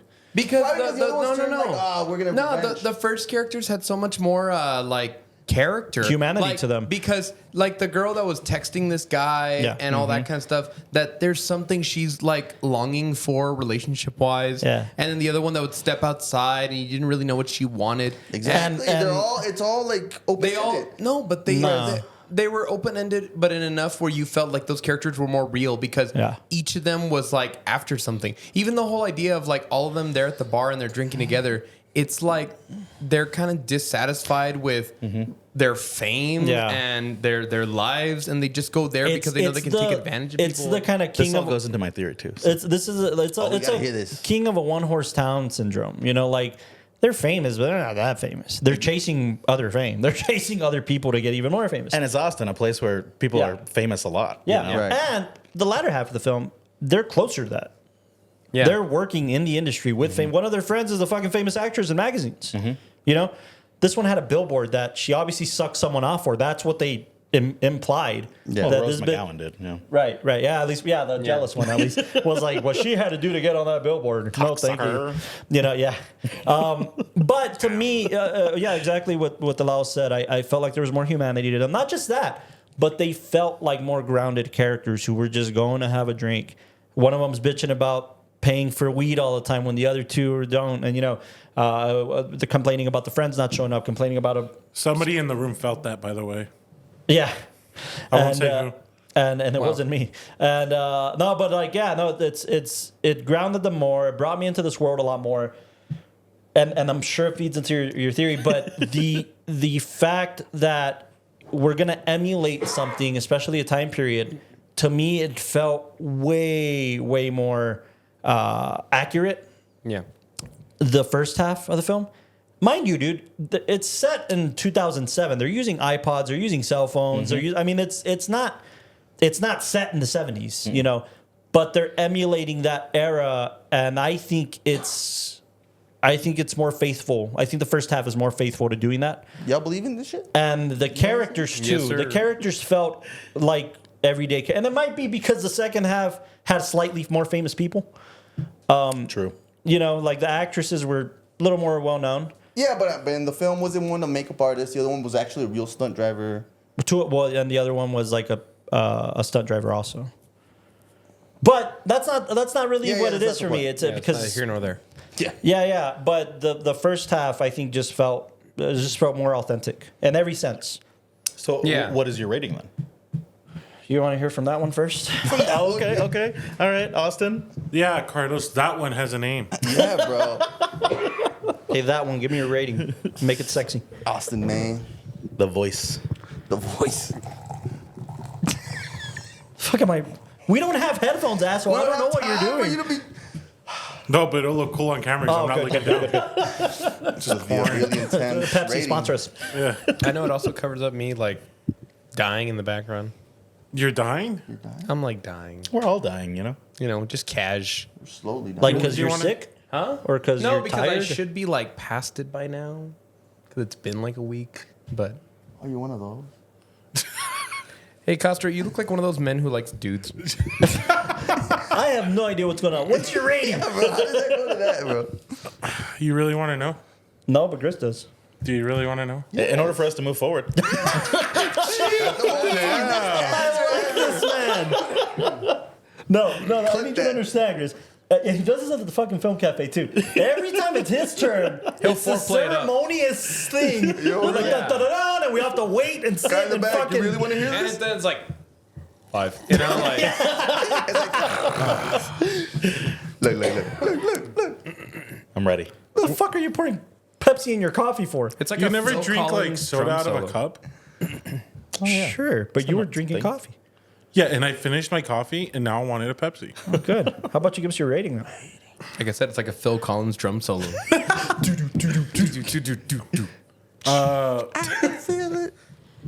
It would be like an 8, but because he has so much feet in there, it's a 7.1. Whoa! This is fair. There's a whole community that likes feet, that's dude. an interesting You're just not part of theory. it. Are you? Oh, that's interesting. Then Is it might be this better the if there was one less where- feet. No, is this the one where Tarantino became self-aware? It goes into my theory. 100%. Does it? Oh. Is it that he finally became self-aware on this one? He woke up. What did he do before this? He stopped doing cocaine? Was it Pulp Fiction? No, it's not Pulp Fiction. It's 2007. Yeah, 2007. So before this, it was. I mean, 4 Rooms maybe. For Loki. Actually, I'm not sure. Planet. No. His plug part got arrested. Kill Bill. I think No. Kill Bill 2? Was it not? Yeah, I think it was Kill Bill, and then if you go up a little further, Grindhouse, Death Proof. Sin City. Oh no, he He only special guest directed that one. Yeah, Yeah. that one little bit. The So Kill Bill. Benicio del Toro knife thing. Kill Bill. Wow, what a shame. I fucking love Kill Bill. Wow. You go from Kill Bill to this. I feel you. I feel Quentin. I got you, dog. That's never seen range, Kill Bill. Carlos. That's range. Well, he's got some range to What work on. goes up Then. must come down, I guess. What? What? So 7.1, genuinely? Yeah, 7.1 genuine. That's fair. It loses maybe half a point because of the feet, but What? But that's just where you sit with it. yeah, 7.1. But it was female feet, bro. Any you, Bro, you feet have a are lot of gross. When was the last time you washed your feet, Castro? Well, I'm a dude, bro. That's Female? my That, point. that shouldn't be a Yeah. explanation for anything. Yeah, when was the last time That's you washed true. your Yeah. feet? You should No, just be but I watching wash your my feet a lot. But I thought the females are a little Okay, bit give more. me an answer. When was the last time you washed your feet? This morning when I took a shower. Did you just let the soap run down, or did you Oh, actually I get got down in there? I got in there, Sure, bro. you got in them toes. Between each toe? Yeah, bro. I also just got don't see the bullshit. point. Like, I'm not attracted to feet. Yeah, Yeah, neither me am I. neither, just- bro. I think There's they're a I whole don't- gross. community out there. We shouldn't. I know there we is, you're we right. Shouldn't. Yeah, you shouldn't kink shame or whatever. Yeah, but bro. anyways, that's then you fair. shouldn't shame me for not liking feet. I think feet are just gross and nasty. I will say though, you had a agree, lot though. of moments I'm just- that you were watching and you were like on the editing front. You were like, oh, that was cool. Yeah, like at the end of the first story, Yeah, that like how little he kept jumps. repeating the crash, but he kept repeating it to show Oh, the that was different like. interesting. Yeah, to Kind of show each perspective. death. Yeah, that was kind of cool. It just just felt like like in Skate where you would break a bone in the video Yeah. game, And and then then it shows like different angles. you know, Skate reference. Skate reference. 7.1, is that the lowest? Yeah. Or like you know, the new Mortal Kombat did it too. You know, where The like X-rays, you were yeah. X-rays and shit. Yeah. But yeah, I mean the stories. Oh wait, we can't use that word anymore. Story. But, what, Yeah, what fun word is should I frowned use? upon. Fun is banned on this podcast. Yeah. What word? It was entertaining. cinnamon- it was fun. entertaining. It was exciting. It was a popcorn flick for me. Oh man, he just called it a movie. How do you feel about that? Yeah, it was How does a movie. Tarantino feel about that? It was a movie. It wasn't a film. For This me. was He Grizz. probably aligns What with does my that do to you? sarcastic remark about. He's gonna see this and get mad at us. Yeah. Yeah. But So yeah, I have a feeling he already wouldn't like me. So Dude, we gotta get to this theory, bro. yeah. Oh, true. No, that's the game ender. You know, you gotta let. That's true, dude. That's true. 7.1. Simmer. 7.1. That's fair. Carlos. Hit me. What's your best shot? I'm closer to Austin than anything. I think Wow, I'm. no, you swimming in the sixes. I know. Wow. No. Wow. Definitely, there's definitely merit in this. But Wow. what? Wow. What are you, a fucking owl? What? Trying to do his Which house do you Owen hear Wilson that say impression. wow? Wow. Poor Austin, like outside of himself. Wow. Fucking hell. Wow. It's got a speech impediment, okay? Yeah. It doesn't say who, it says wow. Yeah, he's not all there. He flew in my window and ever since It's a then he very hasn't like been there. passively amused owl. Wow. You guys are shaming a disabled owl. Yeah. The owl was fine, but then he flew into my window and hasn't been Wow. the same ever since. Oh man. It was good. Remember, top 15 podcast. No, that was Towercast. And this is why. This this is is gold, Jerry. No, I'll give Jerry. this a 7.5. Okay. I'm at about a lying, 7.5. Craig. That's better than the IMDb rating. Man, this is like, What's the IMDb rating? What did they 7.0. get? Oh, okay. Yeah, that sounds right. I'm being So generous because 7.1. it's true. It's true. We do. Although have- I'm curious because the rating here is the 2 hour 7 minutes. So this is the Well, that's what we director's saw, cut right? is 7.0. But I know the director's cut actually got ripped to shreds by critics because it was too long, and then because the lap dance scene was gratuitous and they didn't think they needed it. So I wonder if the theatrical cut gets a different rating. Maybe. Well, Austin's looking that up. I'll just say this: you do have to give the merit where it's due. It's completely fair to say that the amount of detail that went into this to try to emulate something was special. Wow. The fact that he also DP'd this is cool. Yeah. It's very impressive. And there's a lot of things that it has going for it. For me, so the simple fact that it was shot in Texas, the simple fact that they didn't try to hide that. True. I mean, both of them were, one of them inside Troublemaker Studios and the other one in the Austin areas. They had 2 scenes in California, and that was it. Like and there was most of the driving stuff that was in California. But so the fact that it's a Texas film, the fact that it celebrated as that too, and the fact that it made local Austin references that were, accurate, and it's cool. It's good in that remark, and also again the the aesthetics were terrific up to a point. And again, I'm also very curious to hear the theory, because for me, inconsistency has to be balanced out, but with intention. Inconsistency better be fucking outweighed by intention. Right. Whether that's the performance was good in this take, which is why we went with that take. Whether it's a continuity thing, whether it's styling, especially. We talk a lot about on this podcast that you go from black and white to the color shift to aspect ratio changes to. That's fine if you have clear intention. And if it's not clear, that's fine too. If it's not clear intention, at the very least, some type of artistic intention. Right. And I think this is where I sit currently. This is why this film gets a 7.5 for me right now. I think, and it's kind of repeating what we've been saying about Tarantino. I think this was Tarantino saying to Rodriguez or to whoever, it feels like two kids in middle school saying like, I want to make a Tarantino film. I got to make a Tarantino film. What does a Tarantino film have? That's a take on it. And him just leaning into the meta that is Tarantino. Becoming self-aware. We caught the two Kill Bill references that were just blatantly there for fun. And again, if your intention is, I want to go with my cinematic best friend and make a fun thing, and I'm not using that in a negative sense how we've used it before. Fun. If they just wanted to have fun, then they accomplished it. And for the mega fan that is Rodriguez and Tarantino, I'm willing to bet that every fan of Tarantino and Rodriguez will agree wholeheartedly that these two were their worst films for both of their filmographies. I'm willing to bet that's fair. Just because it wasn't successful? Well, because there's a level of bad. There's an intention of bad. There's an intention to emulate. Yes, to pay homage. That's fine. Let's get this out of the way. Is it homage or homage? Homage. Damn it. Okay. It's not an English I'm word. glad we got that. It is. It's a French word. I've been telling you. No, but genuinely, I do think that you're celebrating that a little bit, and that's fair. But then don't bitch when it comes out bad, because you were trying to go for bad. You were trying to emulate a mediocrity situation. Yeah.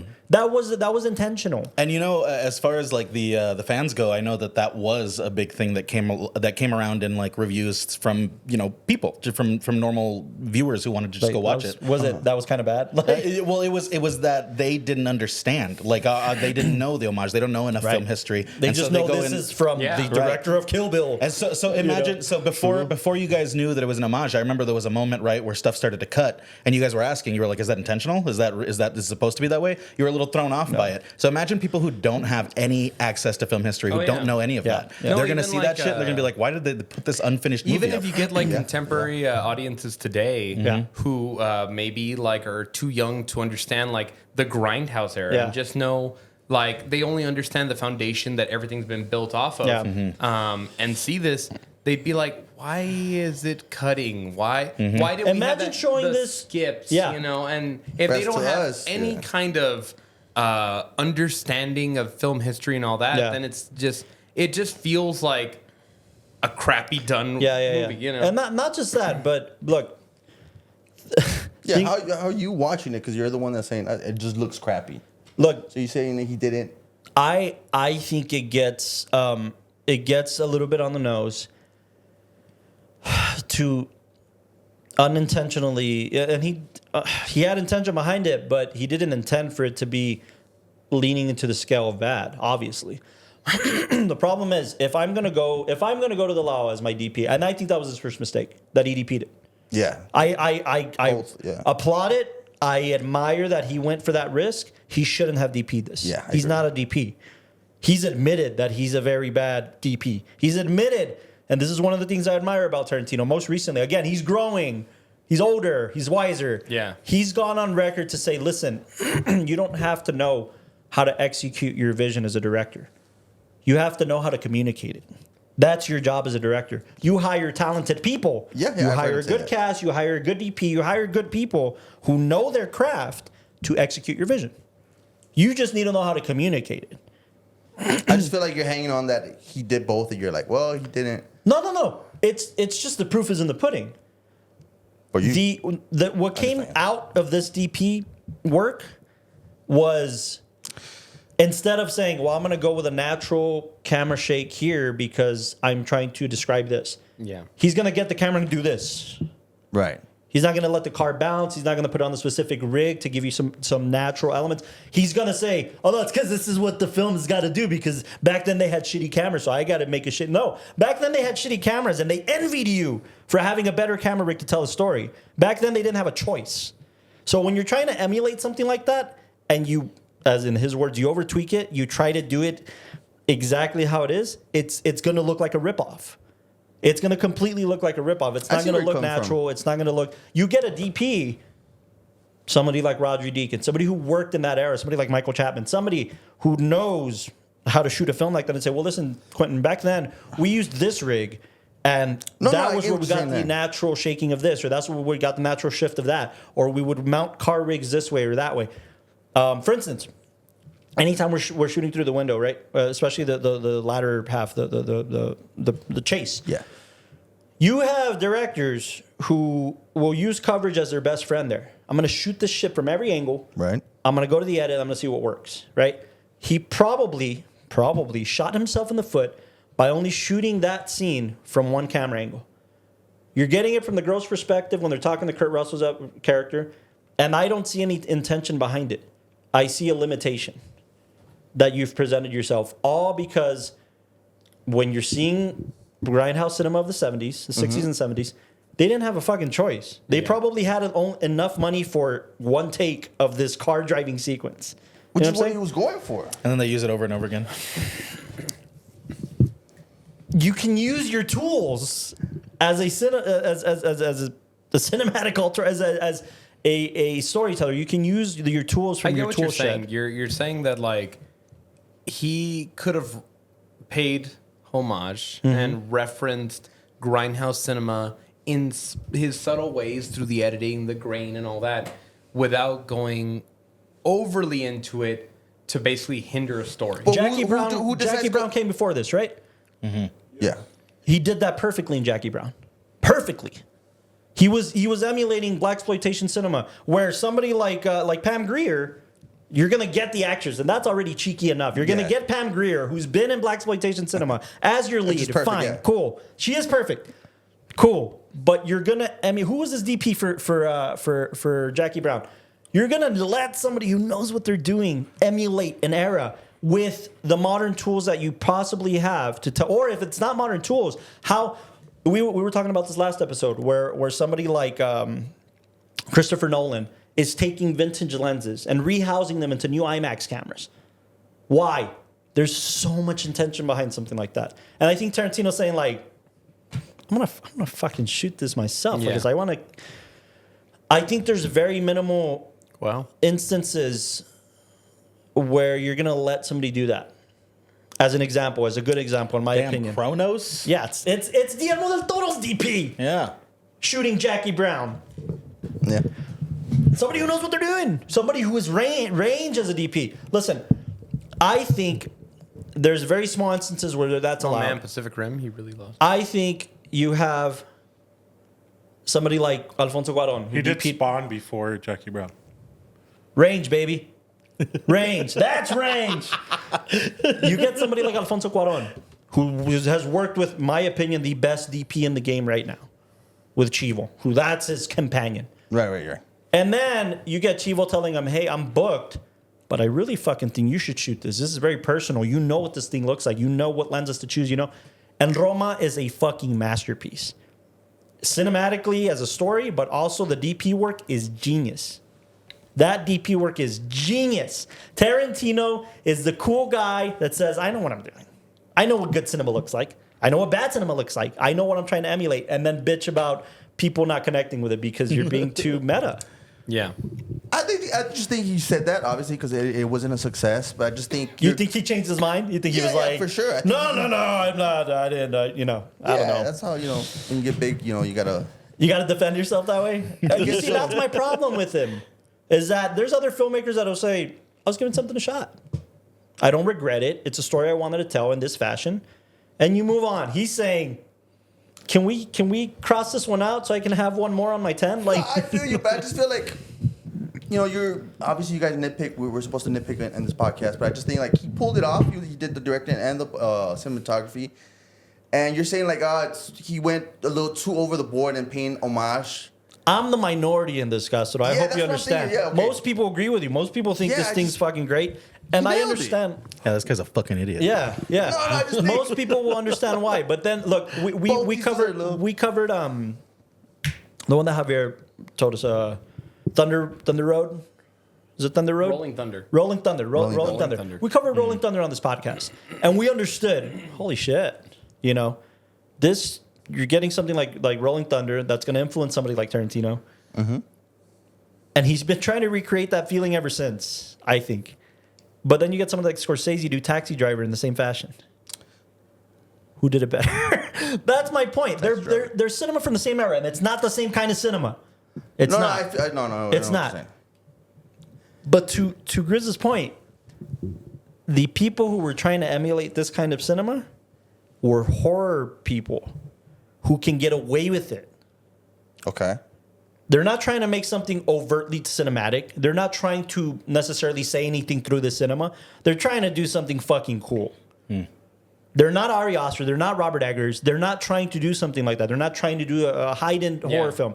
They're trying to make something fucking cool. They're trying to also be like very cheeky. Like when you look at a lot of like classic horror movies that came out of the Grindhouse era, it's a lot of this like, you're going to feel safe until this one thing turns, and then now you're in danger, and the music changes, and we saw that exactly here with Kurt Russell's first kill. That girl where the music changes, and you're in this dangerous situation and all that. Which is I understand the appeal. That's why I wanted you guys to like really like take it in when that was that point when I was like, all right, everybody shut up. Because that for me, that's the point where especially in the beginning, right? There's that shift where you're getting to really understand these characters, and then it switches into that mode of like, okay, now we're getting into the slasher part of this movie. Now we're getting into the part where we are gonna build tension and we're gonna show you the horror. You know, after we've really spent time just sort of getting to know characters as like it's a regular movie. And that's why I connected with the first part the most. You're gonna make me care about these characters just to fucking disappoint me a little later. That's fine. That's a horror element that has never gone. It's tell as old as time. That's fine.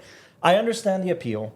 I understand. This is why I like having conversations with Eric about this kind of cinema, because Eric, loves horror cinema and he sees the value in the B and C horror flicks that inspire something, at the very least, something very creative for you to be like, I just don't know that I'm going to put something like Death Proof on the same list as something else cinematically. When the reactions, most filmmakers, your Rob Zombies, your John Carpenters, these guys are trying to get people to say, cool. That's it. Damn. They're not trying to be like, I love you, John Carpenter. I love you. Michael Myers is trying. No, yeah, but John Carpenter eventually ended up trying to do something different with like The Thing, and I was gonna say I don't know if I'd throw John Carpenter in there because maybe you're right. Because even before the main ones like Cigarette Burns, that was definitely not like I'm gonna do something cool. That was just a fucked up crazy movie. Eraserhead came out in the 1970s. Taxi Driver came out in the 1970s. There was cinema that was still trying to be creative, that was still trying to get elements from these Roger Corman pictures and utilize them in the right way. The last scene of Taxi Driver is fucking impressive. It's this big shootout. It's very gory. It almost got an X rating because of it. Oh, where he moves the scene away from it, it just stays on the hallway. But there is a place for cinema of like Dario Argento. There is a place for that in cinema. There is. Like the law says on the Museum of Cinema, it exists. So you're saying Quentin shot and he missed? I do think so. And it's not that he missed because he didn't love this genre enough. He loved it. He overly loved it. But it's like when you what's that thing where you like have a baby and you like smother them because you fucking love them, so like that thing that cute thing. God. I think that's what Tarantino did with this picture. So fucking much. I'm gonna believe that over the latter, which is one you guys wouldn't want to hear. It's either that. It's either like bad filmmaker. I'm gonna breastfeed until it dies. Or it's let's just fucking have fun with this, dude. It's him telling Robert Rodriguez, let's just fucking have fun. You agree with this? Take your pick. It's one of these two. Well, You think this whole man he overdid it? I think this is a great pausing point in like It's this the theory? conversation. Yeah. Okay. In this You guys ready? conversation. Yeah, so you can Yo, kind yes. of like explain the theory. You guys want to And switch seats? He's getting ready to kill me, dude. He's getting ready to No, fucking like- throw like a tire in my like- face. No! Like I want him to kind of go into his whole thing because I know that Grizz is gonna like you everybody don't have any get more hot coffee in your, yeah, in your cup, right? everybody get Cold coffee and it's gone. Yeah, get a snack and your favorite beverage. For the theory, the Grizz theory. Yeah, and Grizz. Tell you what's what, the Chris, correct I'm answer? just gonna leave it on this camera. I'm gonna sit on the couch for half an hour and just let you go.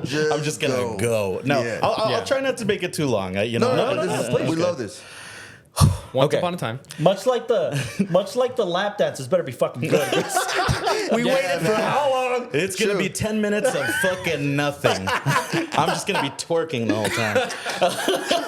Okay, so my theory comes from this idea, and I think I had brought it up to you guys once before. Actually, the last time that we got to do a live podcast was Yeah. when we did 2001. 2001? Yes. Space Odyssey, yeah. So one of the things that I always look for, and I guess maybe it's because I'm a writer, and I really try and find some intentionality in specifically, I think the metaphor of film, or what I like to call it the poetry of film. You know, so I believe that in every movie there is something that was intentional. I don't really fully believe that Tarantino put all of this thought into it, but this is what I have felt in watching the movie over and over again. So my main theory starts with this, that there's a couple of parts to it. So the first part we've already talked about. We've discussed the history. We've discussed, sort of what belongs there. Sure. And I think that leads into the cast. The cast is women, which, again, one of the groups that got to step up during the Grindhouse era that got to share more of their stories and got to be in control of that. On top of that, it's a diverse group of women. You get black, brown women. They're in both halves of the movies. And that specifically, again, minorities that were not represented in any of this. On top of that, where this really goes for me. And again, Tarantino's not a horror director. He's not. But I do believe that because Grindhouse, that's where a lot of the Grindhouse movies came from, specifically from that shock value horror aspect, that side. I believe that this movie was supposed to be a goodbye to what classic horror used to be and a hello into, especially at this time, at 2007, if you really think about the movies, and a hello or a welcoming into what horror was becoming. The first half, you have, and again, this is why I also say it's an anti-slasher movie. It sort of flips the slasher idea on its side, right? Because there's revenge. Well, not just that. So it does technically follow a slasher, except obviously the slasher isn't a murderer with a knife who's just slowly walking around. He's chasing these women down with cars. Yeah. That's his murder weapon.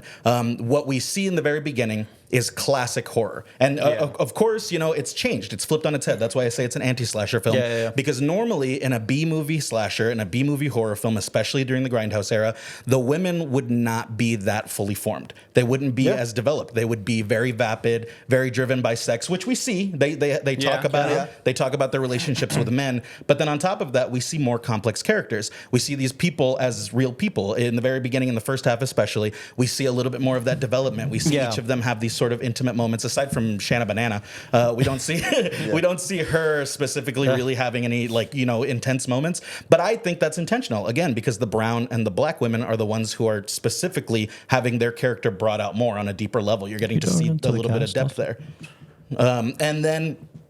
And then from there, as we sort of start to see these women develop, as we sort of start to see them become real humans, they're heading out to have this, the end of their night where they're going to end the night at the lake house. And if that continued forward without them getting killed, who knows? Maybe that would have been more dialogue driven and you would have gotten to learn even more about them as they're sort of drunk and having these conversations with each other, whatever. That gets cut. We don't get to see any of that, right? Because they die. They get killed immediately. And where does that happen pretty often?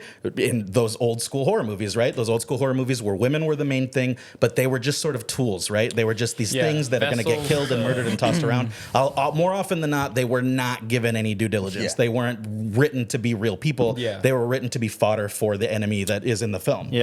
So that's what we see in the first half. Again, flipped on its head because we get to... Let's pause there for a bit. Because when we talk about horror cinema of the 70s and 80s, this is the golden age of horror, I think, right? I mean, this is at least American cinema. You get your Jason Voorhees and your Michael Myers and your Freddy Kruegers from this era, which, as you mentioned, could be inspired by this kind of Grindhouse Cinema. We have this conversation a lot because I do think that part of it is fascinating. You have somebody like Jason Voorhees who is killing kids having sex, right? This is his motivation because they weren't watching him and he drowned and they were out fucking. And the motivating factor is his mother, right? His mother and kind of her way, I guess, of mourning, her weird way of mourning. But then I guess she becomes a witch and whatever. The point is, you have a woman in power, especially for the first one, right? Then you have Michael Myers. You have a woman in power with Jamie Lee Curtis. Continues to grow and grow as a more powerful character throughout the franchise. Freddy Krueger, you have some women in power for a lot of those, especially the first, 3? That did exist. That did become a thing where women were in power. Yeah. And it started to develop and develop horror. more. Right. Before that, though, we have what we're seeing in the first half of the movie. So once these women die in a brutal, gory B-movie shock value way, and the added element there, the thing that exists in a lot of these shock value movies, it's sexual. This is a sexual thing for Stuntman Mike, and you know we get that fully. So the second half of the movie changes, and this is why I believe that the grain leaves. This is why I believe the grain stops. The second half is supposed to be this ushering in of the new era of horror, where women were starting to get more stand, where women were starting to be less of just this fodder for the slasher, and they were allowed to fight back, and they were the central characters. So I think the reason that the second half doesn't have that same development, it doesn't have that same amount of like really capturing who these characters are, is because if you notice, these women are more developed. So similar to the women that you normally see in old school slasher movies, the first half, they typically aren't. They're not more developed. But in this one, you get to learn who they are. And it's you get to really see them, and then they're cut short. It's not a Tarantino staple, by the way. I think this may be fed off of his success with Kill Bill. I think Kill Bill is one of the most women empowering films with character, with development. I mean,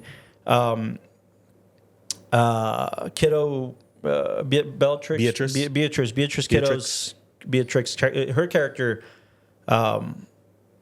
man, her arc is fucking amazing. Like that character arc between two films is fucking terrific. And in general, in that movie too, you also have other very strong, well-developed characters. The Lucy but they're Liu's action movie characters. They're not meant to be horror movie characters, right? So in the second half of the movie, we're introduced to this next group of characters. This group of characters, more developed, they're older, they're already professionals, they're working in what they're working in, and when they get confronted by Stuntman Mike, even though initially it's a very scary moment, they're doing something they shouldn't be doing that they already know is dangerous, but they are professionals, they can handle this. So once they meet Stuntman Mike, there's less panic. Oh, it's there, but it's not as intense as it was. Well, I guess you don't really get any panic actually in the first half because they just get murdered instantly by surprise. But when these girls are confronted by Stuntman Mike, move too, but for sure. And instead, he confronts this group of women in the daytime. He confronts them while they're already driving and doing things they're relevant. Oh, even at the convenience store, he backs away. He doesn't fucking he's sniffing feet or whatever, but he's not approaching them. He's not hitting on them. He's not luring them. He's kind of scared by their reaction of reacting. No, and I mean, you get because it shifts to black and white. And I want to think that that's, again, this way of the old films and just working with what you had. I have a very underwhelming theory about that. That's not that. Yours is way more artistic. And if you're this big of a fan of Tarantino, Rodriguez, and Kevin Smith, you understand two things. You understand that there was a point in time, a year before this film came out, that when Robert Rodriguez and Tarantino went to go watch Clerks 2 to give Kevin Smith feedback in his house. And they were smoking cigarettes and sitting around for fucking it's a little mini doc. It's 20 minutes. You just hear these dudes talking about Clerks 2 as if it's a cinematic masterpiece. And it's not. Clerks 1 maybe. 1, yeah. And 3. I even love 3 a lot more. But 2 is just funny. It's just hilarious. It's just leaning into the absurdity of donkey shows and whatnot. What's the line? You never go ass to mouth. But you have especially Tarantino being there's this thing about the comedy. And you see this video and it's kind of impressive. And Kevin Smith is yes. It's dude, I love you, but you're Kevin Smith. But it's one of those things where he's it's this big conversation. And I'm willing to bet that's why Rosario Dawson is cast in this film. because he Because saw of Clerks Clerks 2. For sure. So I think maybe it's just a little nudge to Clerks to have the convenience store in black and white with Rosario Dawson. I think that's all it is. I could be very wrong. I mean, that was but that was something that happened in the classic movies. They did shift in and out of color often, so that was of the it was a film little bit of stock? homage. Yeah, Yeah, it was an error in the film. Yeah. Whatever you could afford, whatever you can get. But he never did it happened. again. No, but here's the thing. Here's the thing. The only reason I feel like it's intentional beyond the convenience store is that prior to it shifting back into color, They were so vibrant. The yellows were yellow. But Yellow before car, you There's no get more that, grain either. everything feels like it's just leading up almost to like a sequel of what just happened before. The fact that Mike the stuntman is still in control. The car's strong. He's able to go and like. It's got the little dick energy or whatever. Yeah, What did she say? like, She's like, peer into these like women, like his next targets that they don't know that they're in danger, but he's in control. Like there's a confidence to him because even like like the cops. The cops say, "Well, he'll probably do it again, but he won't do it in Texas." And then we're in and fucking it goes to, like Tennessee, that kind of stuff. And it feels like it's meant to be the sequel and all that. But the second it shifts back into color, it's when they're like, "Who's that fucking weirdo? Like, why did he do that? Like, okay, dude, like instead of being intimidated and fearful and acting like the victims, being like, we got to get out of here. Let's go back to the camp and hide under Jerry's bed. Like, instead what's of being the other thing too is that they're at least two of them are professionals at vehicles and are seeing like, come on, like I know you're number one, you're showing off very wrongly, and like. Yeah, I do believe that's an intentional parallel though, because in the very beginning when the girls, or I think when the one girl, when Vanessa Ferlito sees Stuntman Mike, it is a more menacing moment. Yeah. She's she admits that she's scared. Yeah. And then when they confront each other, she straight up says it. She's like, do I scare you? Is it my scar? It's your car. You know. So we know that she immediately has a very like terrified reaction to this person. But you're right. The girls, when they first interact with him, even though he literally, they see right through it. Even though he literally brushes by, licks her feet or whatever happens, like all the weird stuff that happens in that moment, even that is still, it still winds up not really a lot of phasing power him. from his character, for sure. And I feel like And I think that's intentional. that's when it snaps into color. It snaps into color right before you see the curtain unveil, where they're not really fazed by this guy too much. In fact, they're a lot tougher than this guy is, and you'll see as it envelops. I do think though that by that token, I still think that it gets lost in the sauce. I don't think that's innately clear, especially not to the common viewer. And to cinephiles, It was clear to me. To be fair, though, again, I don't know that we'd be talking about common cinema people here because of who Tarantino is. No, that's the point of being a rock star. You understand that Jimi Hendrix is one of the best guitar players in history. Amongst musicians, he's revered. Amongst people who just like 1970s rock and Woodstock, he's revered too. That exists in cinema, and Tarantino's at the forefront of that list. It's Tarantino, it's Spielberg, it's Hitchcock, it's household names that you just know because they're fucking rock stars. So, yeah, but also I think the common kind of moviegoer will understand what a Tarantino flick is supposed to do for them. To an extent, right? But you're right. We're not. This isn't we've always said this, but we're not catering to the common viewer of cinema, right? We're common to more cinephiles. But I still think that moments like that get lost in the sauce because the more self-aware you become as a director, when you go back down to the trenches, you're cocky, and it's dangerous. It's one of those things where like you need it. You have to. I think my kind of theory is you get what you learned, and Tarantino has learned this. Tarantino has used all the horror elements in this film that did well. You see them in Once Upon a Time in Hollywood on the ranch. Oh yeah, you get the horror elements that he knew exactly what to do with, that were, in my opinion, more efficient and more effective. That whole Spawn Ranch sequence where he's looking for George is fucking terrifying. And we don't know what we're afraid of. We're afraid of him finding his friend dead.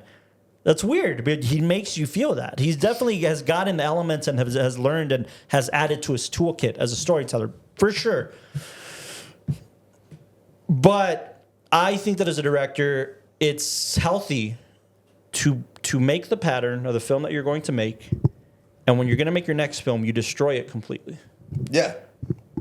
Just like a singer. Don't do the same shit. Yeah, you destroy it completely. You destroy the pattern. Because when you go back down to the trenches, it's like people who have climbed Everest or whatever 30 times, and then they get to the 31st time and they die up there because they think they're getting cocky. You get self-aware. You're like, I know what I'm doing. And people love this. It's what happened to M. Night Shyamalan. We have this conversation a lot. You become self-aware. You know you're the twist guy, and then that's your one fucking trick. And I think Tarantino was got dangerously close to becoming so self-aware that he gets meta. So the last part of this theory actually goes full into him being really self-aware about this. Do I think that Tarantino really fully went into what my half of the theory is here? I don't know. I don't know entirely. I do. I dig it. When I see the movie, this is what I see. But the last bit of it, the last half of it, is that I do think that Tarantino inserted himself into this, and not in the bartender. I believe he's Stuntman Mike. Think about all of these scenes, right? All the scenes where he's talking to younger audiences about and specifically in the bar when he's talking to the younger audiences about all these movies. This is something that Tarantino does. He talks about these movies that are older, that nobody else really knows about, and they're special things to him. Yeah. And he takes all of this influence and uses it in his films, but nobody else knows what the fuck he's talking about. He wrote books on this. He literally has that moment where Stuntman Mike is sitting here saying blah blah blah, this and that. On top of that, Stuntman Mike's obsession with feet, which really jumps all the way in there. Oh, wow. And I believe that in some sense this was Tarantino writing himself into this world, saying, I know that I don't belong here, so this is what I accept. This is what I accept. So he becomes the slasher in the first half of the movie. The half of the movie, and this is where I really think the theory ties in. Yeah. The first half of the movie is Tarantino understanding and knowing what cinema was, and using that Grindhouse recipe that he has, and really putting it to the test, and allowing there to be this weird, fun twist on what it is. And then in the second half, I again, this is just me. I believe this is him admitting that because this is not his world, he's seeing his way out. Sure. He's literally he's not going to make another horror film. Right. He's not going to make another horror film. He's not going to do another thing like this. This is the one shot for him to homage an era that is so precious niche to him. It's niche, but at the same time, it is one of those things that birthed him to the person that he is. The reason that he started out making movies that are about criminals, that are about the low down and dirty, the things that people weren't really seeing beforehand, right? It's because it came from the shock value underbelly of world. Society and their common kind of day to day, right? Like these conversations. Okay, sorry, yeah. So how does that tie into Mike? Just change Stuntman Mike, right? Yeah. Changing at the end. So that specifically ties in, I think, to the new era of horror, right? Because you're seeing these really strong women attacking. Because I don't think that obviously you don't always see that now in horrors. You don't see like the slasher that's getting taken down by the final girl becoming like a little bitch at the end, you know? Yeah. But in this, I think it was intentional. I think the idea of making Stuntman Mike this very weak, very fragile character after us seeing him as this menacing. Yeah, like I said, I think that's intentional. I think the idea there is that initially we see him as this very menacing, very scary person because that is what we knew slashers as in the old way. And now we see them for what they are. And horror movies especially have grown to accept that meta. Think about what Scream has done consistently as like because Wes Craven, right, has this like thought that he was like the implementer of what slashers were supposed to be. And so as he's made more movies, he's been so self-aware about himself and the way that he has to change the formula for how horror works. I think that was Tarantino's intention with the second half. Was commenting on how horror has changed, how it's not the same anymore, how it revolves more around the people who are fighting these horrors and less around us being scared of that, right? Because what is more scary to us nowadays? It's not necessarily that there's like a shadowy monster, hiding around or lurking. It's that we might not be strong enough to face that threat. Yeah. And we don't get to see anybody worried about that because in this second half they are strong. They know that they're strong. They're willing to face that threat and they're going to go for it, right? It's a good theory. I really like the theory, but it doesn't fit the plot, though. It doesn't fit the story of him being... What is the plot, though? Crazy. He's this guy there's not really a plot. The movie is literally just a showcase for what this horror homage is. So that's all it is. That's why I consider it an art house horror movie. I know it's not abstract, it's not weird and crazy like most art house films are, but it is a horror movie that is taken completely out of its element. It is deconstructed, and it's given a whole new metaphor for what horror is supposed to be. I'll say this. I agree with Castro. I think it's a great theory. I think both parts of your theory have a lot of validity to it for sure. I think it's a great analyzation of the picture. Yeah, it definitely is. I agree with you. I think that there's a lot to chew on there. I'll say this though: the only things that Because in my head right now, I'm like, oh, that's good. I want to believe this. I want to believe this here. I really want to. It's good. I will say, before you go, Yeah. I will say, I don't know that in my heart I think that Tarantino was intentional about any of my theory. That is just how I've always seen it. And I think that's why I've grown to like it so much. Yeah. End up being autobiographical in a lot of the senses. And, Tarantino will lean into that. Sure. Number one, which is kind of the most important, I think, situation, is that I don't. If we believe what you're saying, and your safety blanket is, I don't know if he was unintentional with it. I agree with you there because I don't think he's as humble. That's a filmmaker like Tarantino admitting, I'm not good enough for this. I'm not good enough for this genre.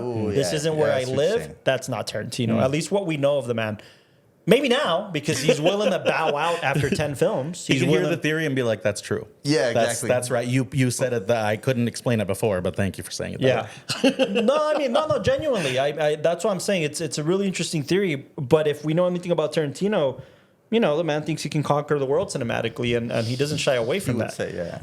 That's like the overlaying general thing, right? That's fair. The other thing is that if it is autobiographical in a sense, and he's Stuntman Mike, right? He's putting himself in Stuntman Mike. And this, it flips an interesting switch because you're saying basically, oh hey, the first half is reminding you all what horror cinema was, and reminding us that what we're afraid of is quote unquote in the very simplified way, in a very simplistic, deduced way. We're the characters that are getting killed. We're afraid of being the victims. That's what, when you watch certain cinema, especially the early horror films, like we said, you're afraid of being the people that Michael Myers kills. You're afraid of being the people that Jason Voorhees kills. If we flip the switch, kind of like you say, then we become Mike. In a sense, yeah. We're not the victims, quote unquote, right. Although he kind of is the... I don't know. It is very deconstructed. Yeah, he's the one who's instigating, so I don't know if he's a victim. And we're afraid that we can handle it, as you said.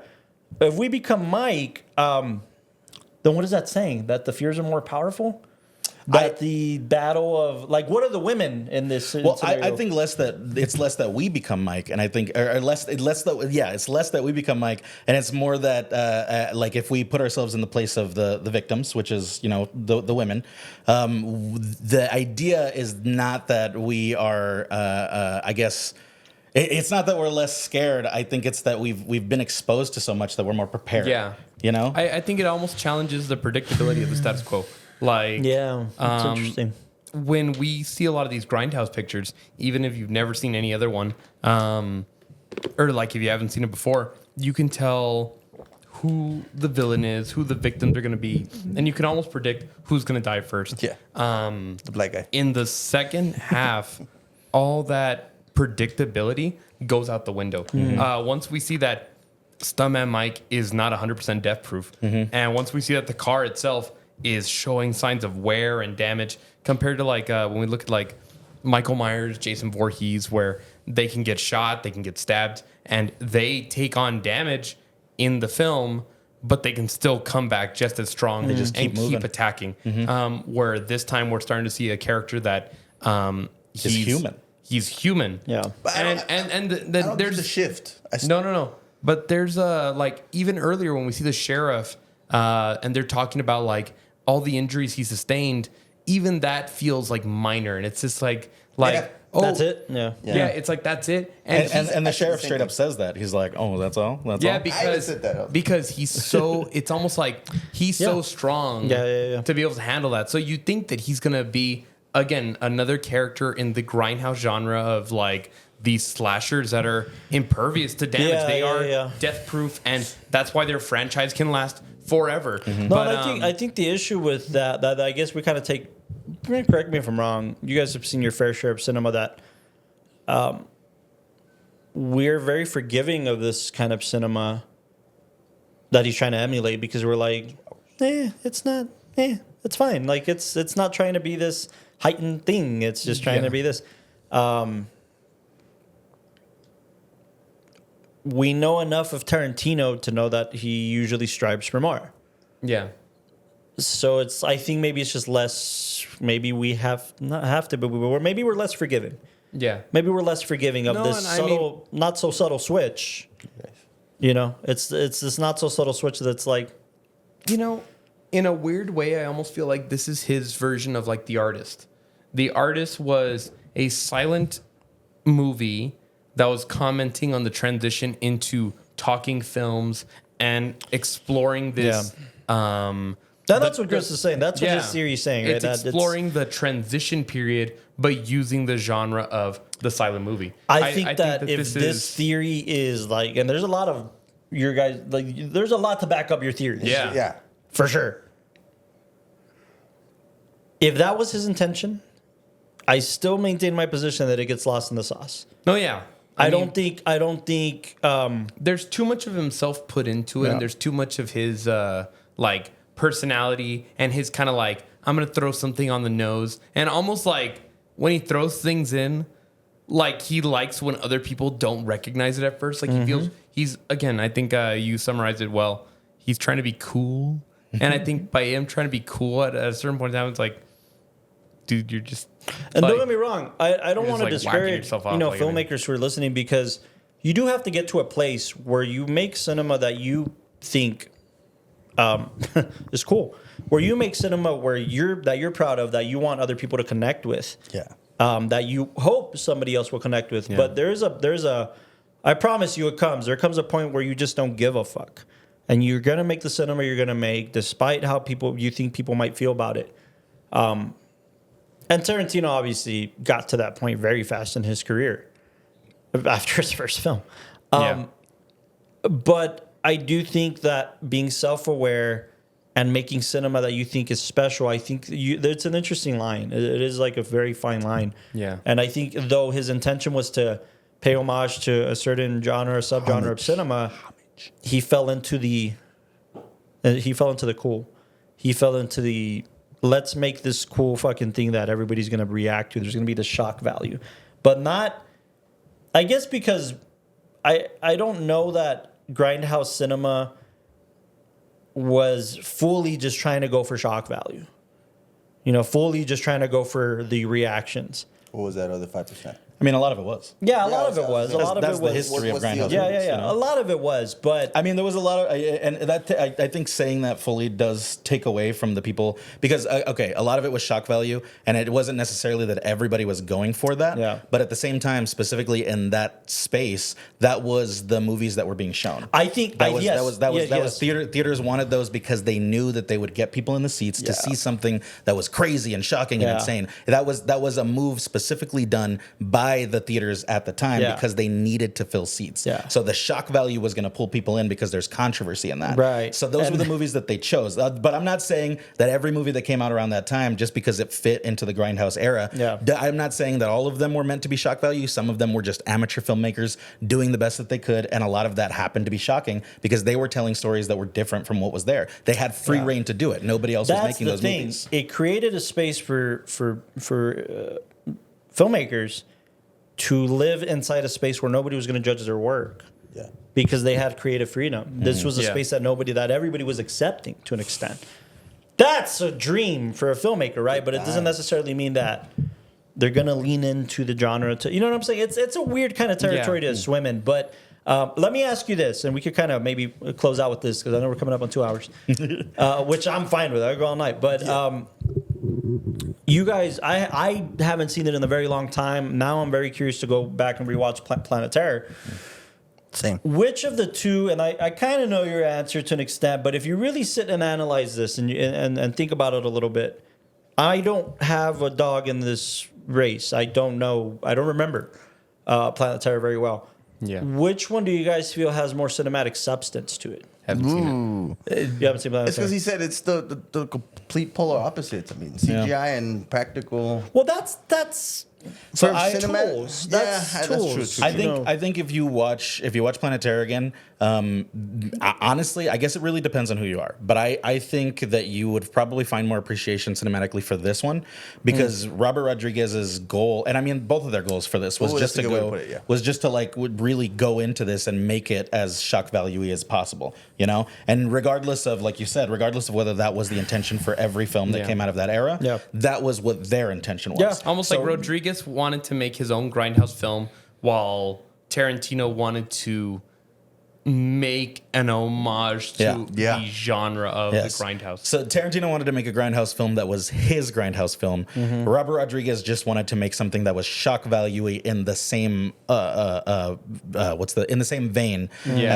as those movies. So when you watch Robert Rodriguez's movie, you'll see a lot of it. It's a lot of really common tropes that are used in all of those horror movies and all the horror movies that we've But it'll seen. lean into it as opposed to this, which feels like a commentary on the genre. Yeah. So I mean, it really depends on what you like They're both because interesting takes. They're both interesting takes. I'm just trying to Planet figure Terror out. is campy as hell, though, and that's that's thing. the genre. So yeah, exactly. But so the way that you're talking about like overclocking, Yeah. I believe Planet Terror does that even more, and I think that again, that's Robert Rodriguez's intention. I think he wanted to overclock, go as hard as he possibly could, because when you watch it, it does the amount of cuts that you saw in Death Proof.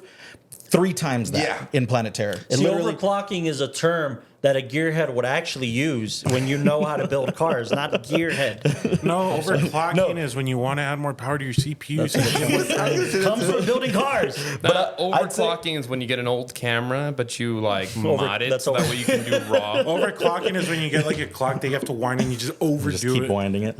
No, but Overclocking is what Overclocking is what a lot of these 1970s Grindhouse films were doing. This Planet Terror, though, no. If you go back and watch it, I guarantee you won't think that is the more cinematic of the two, because the intention. No, and I didn't necessarily mean which one's more cinematic. I guess what I was asking was what has more substance as a film. I would say story. this one. Yeah, I would say this this one. Because again, Robert Rodriguez's point with Planet Terror wasn't for it to be And substantive. by the way, the answer could be there's no substance in either one of these cardos. They're fucking Grindhouse films. That's also an answer. But I I mean, feel personally, on my merit, I do believe that this one has something to it. Yeah. Again, is it a little overshadowed by who Tarantino is as a person? Absolutely, it is. It for sure. That's not For entirely sure. his fault. Although in this one it is his fault. It's not entirely his fault because he has a reputation now as a reputable contributor of cinema. Mm-hmm. You know, you come off of something like Kill Bill, or you get David Carradine from this era of cinema, by the way. Yeah. Oh, poor guy, man. Also, how he died is very Grindhouse. If you think about it, David Carradine, he played Bill in Kill Bill. Yeah, he did die in a Grindhouse. The karate He was guy. jerking off in a closet. The kung with a fu guy. noose around his neck. That's how he went out. And Tarantino's kind of like, That's the dream. that's the way he was going to go out. That he was On your David own, Carradine. He was a prostitute or badass. What nothing. other badass way to go out? No, but I'm just wondering. It's not entirely his fault. His celebrity is not entirely his fault. It's not your fault. But he does celebrate his celebrity. Because it's so much fun, Jan. He does celebrate his celebrity. I wasn't, by the way, I remember going to the Grindhouse, double feature, just being like, yeah, this sounds like a good time. Today, this is why I want to watch Planet Terror again. Today, I was hoping to go into it, or I was going into it thinking, it's Tarantino. He's gratuitous in his everything. Right. He's gratuitous in his dialogue. He's gratuitous in how he depicts women. He's gratuitous in his horror elements, especially anything that comes to blood and horror and violence, because it's so much fun, Jan. He's gratuitous in it. So this must be fucking... It wasn't. It's fun. Sorry. It's... Get out.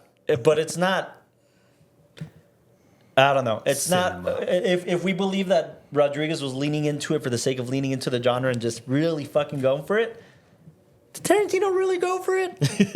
I think in a sense. In a sense? In his own way. Okay, In the way okay. that I'll Tarantino take makes that. movies, he I'll leaned take into that. it, right? I'll I mean, take you said it yourself. You said he was overclocking it. He was overtweaking it, right? There was moments where it felt like it was too much. If you watch Robert Rodriguez and you're comparing it to Planet Terror to Death Proof, Planet Terror is fucking cartoonish. It is. There is no merit to it aside from the fact that he wanted to have fun homaging shock value horror. Which of the two, and I understand this is more of a commentary, but per your theory, which I believe it, which of the two do you think actually contributes more to the genre? I mean, I guess neither, right? Neither or both? Because they're both supposed to be. I mean, honestly, I guess Robert Rodriguez is less a commentary on the genre, but they're both just supposed to be copies of that, you know. So I don't know that either of them really like contributes to the genre. Yeah. They're both just supposed to be mirrors of it for people to have fun with, you know. And so Planet Terror specifically is the one that just says, you know what, fuck it, we're gonna throw every single fucking thing Trope that is in there. every single trope. We're gonna throw the gross shit in there. I'm gonna throw in the fucking And I guess I the went cutting into out. this. I guess being younger, I remember that from both. Mm-hmm. I remember being like, yeah, they did this fucking thing, and rewatching it again today was just like, okay, he Tarantino'd all over it. All right, I guess that's neither here nor there. And this conversation could genuinely go on forever. But do we have any rating changes? Yeah, it reminded me about all the feet. Now I'm at a 7. You went down 0.1. Wow. I will say this: Zoe Bell, great. Oh yeah, First time he brings her up from stunt, Yeah. being this is the first time. what's her face? What's her name? The actress.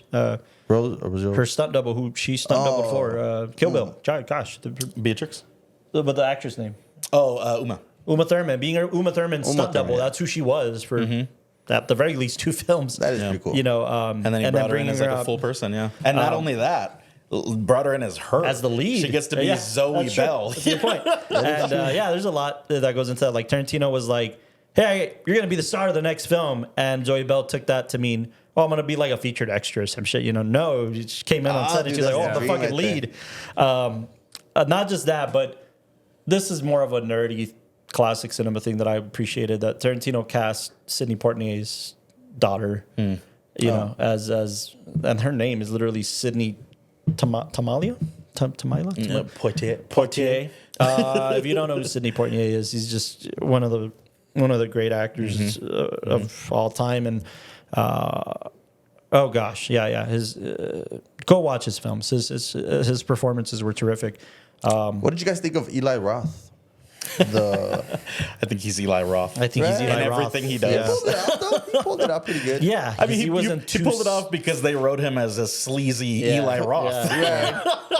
They wrote him as who he is in real life. No, the casting was very much terrific in this, and they were very close to casting Mickey Rourke in Kurt Russell's role. Wow. And then the agents were basically asking for too much money, and that's why it didn't happen. And it took some convincing. Like Rodriguez was like, "Dude, you need to fucking cast Kurt Russell. Kurt Russell's your man." Good. Oh, yeah, And he killed it in this. He killed. He really brings Literally, that he intensity. Yeah, literally. And then he died. And then he did. Yeah. Any other rating changes, if any? Or we all feel happy at our? I feel happy. good at a 7.5. I also really enjoyed when Kurt Russell was just crying. Yeah, you still didn't kind of explain it. So what does that mean? Don't worry about it. So, Is it again- meaning that Quentin Tarantino finally put his reins down and was like, That's what I'm saying. I'm down. Yeah, I'm me down too. for the I'm theory. with you, I'm but down for the theory, but I do think that Again, these theories that I come up with typically they come from this idea like from a literature standpoint, right? Like Right. when you're looking into the books, when you're reading the paragraphs, when you're going through the lines, I mean you see more, right? And so for me, when I watch these movies, I mean I just love movies, But right? you said something very key there. You're absolutely right, and I respect that you come from it from a literature standpoint. You never think about the author. You never think about the author. You rarely ever think about the author because there's situations. If you're reading Edgar Allan Poe, you know what to expect from Edgar Allan Poe, and you know that he's going to Edgar Allan Poe all over it. And that's fair. And that's why we love Edgar Allan Poe. That's why we love By the Quentin. same token, if it's something reputable, unless it's Shakespeare, you're not thinking of Margaret Atwood. You're not thinking of Robert Frost. You're not thinking of those guys and what are they like? Why'd they write this? Well, they wrote it because they can. They can write it. They can create characters and voices and situations. Well, but a lot of the times too, that comes from personal experience. The things that they write, it comes from the things that they live, and they take that and turn it into something different. I agree, but it's not one of the first things we think about, right? Yeah. Well, I guess I do. Well, that's fair. That's fair. As a writer, which is why this theory came by, I guess right? maybe by the same token, us as filmmakers, we're coming at it from a. Yo, Tarantino all over this shit, dog. Like, you didn't have to do that. He didn't Tarantino all over Django. I fucking love Django Unchained. I don't know. I think Tarantino'd all over Django. I think he Tarantino's all over everything he does. Sure. Every single thing. But he's learned to do it more. Let's get some rap music in this Western era movie. Let's have just the explosive blood splotches coming out the same way that they were happening in Kill Bill. But all of it is exactly the same. Does it homage what the Westerns were doing at the time, specifically Clint Eastwood style Westerns? Yeah. Sure. There was a lot of gore, there was a lot of blood, and Kurosawa as well, which is where a lot of those Westerns came from. Exactly. There was a lot of blood and a lot of gore. Like, that was a big aspect of it, but it's still Tarantinoing all over it. But it is. But he shot somebody and they flew through a door. Yeah. Multiple times. But you're going to homage that in a much more classy way. Hold on a second.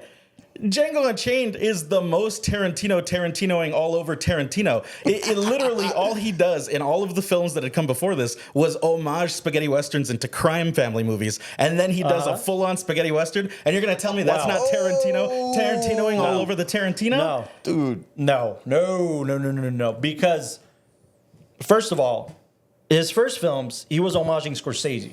Yeah. Let's make that very clear. He was ripping off Scorsese. But there were heavy elements of Westerns because that was a big place that he came from as well. Just because he's obsessed with Sergio Leone doesn't necessarily mean that's what he was homaging. They were there, though. Those elements were there. My point is that when it comes to something like Django, when it comes to something like The Hateful Eight, when it comes to something like Once Upon a Time in Hollywood. The Hateful Eight, I will say, I don't feel like he Tarantinoed all over that. Or Once Upon a Time in Hollywood. Yeah, or Once Upon a Time in Hollywood. I agree with those two. Django, but it started with Django. Django literally feels like Inglourious Bastards.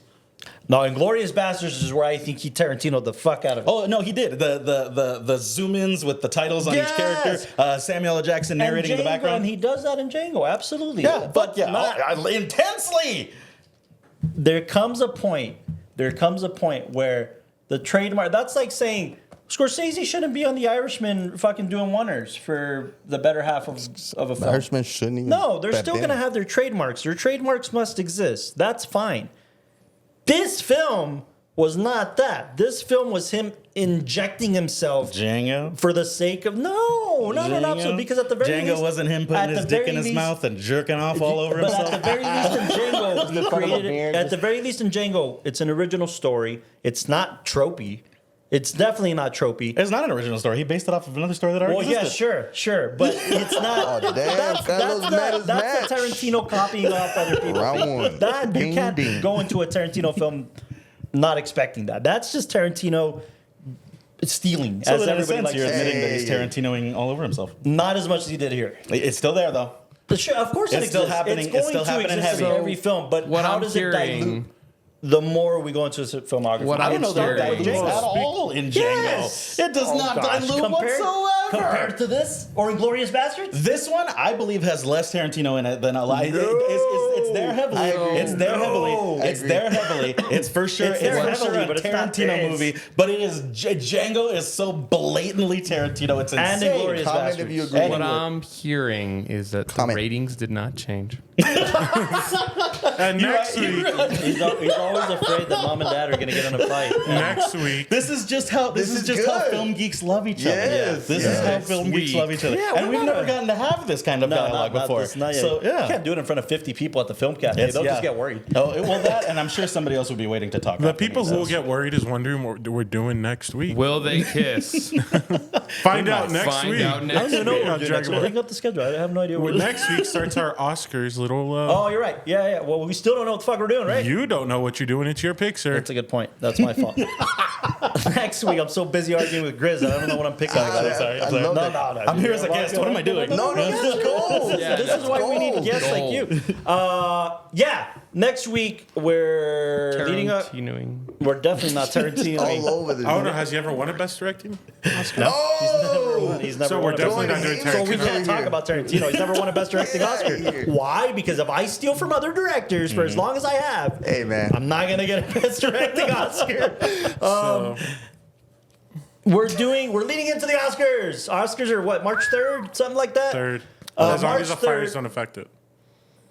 And they're announcing tomorrow, by the way. Nominations go out tomorrow. So last Wait, week, really quick. This episode comes after nomination. You're Whoa, the- dude, can you believe that Can you those believe films got nominated? Nora got then the the one they Best left Picture off? nomination? Dude, an MCU film got a No, nomination. no. Wow. And it was Captain America.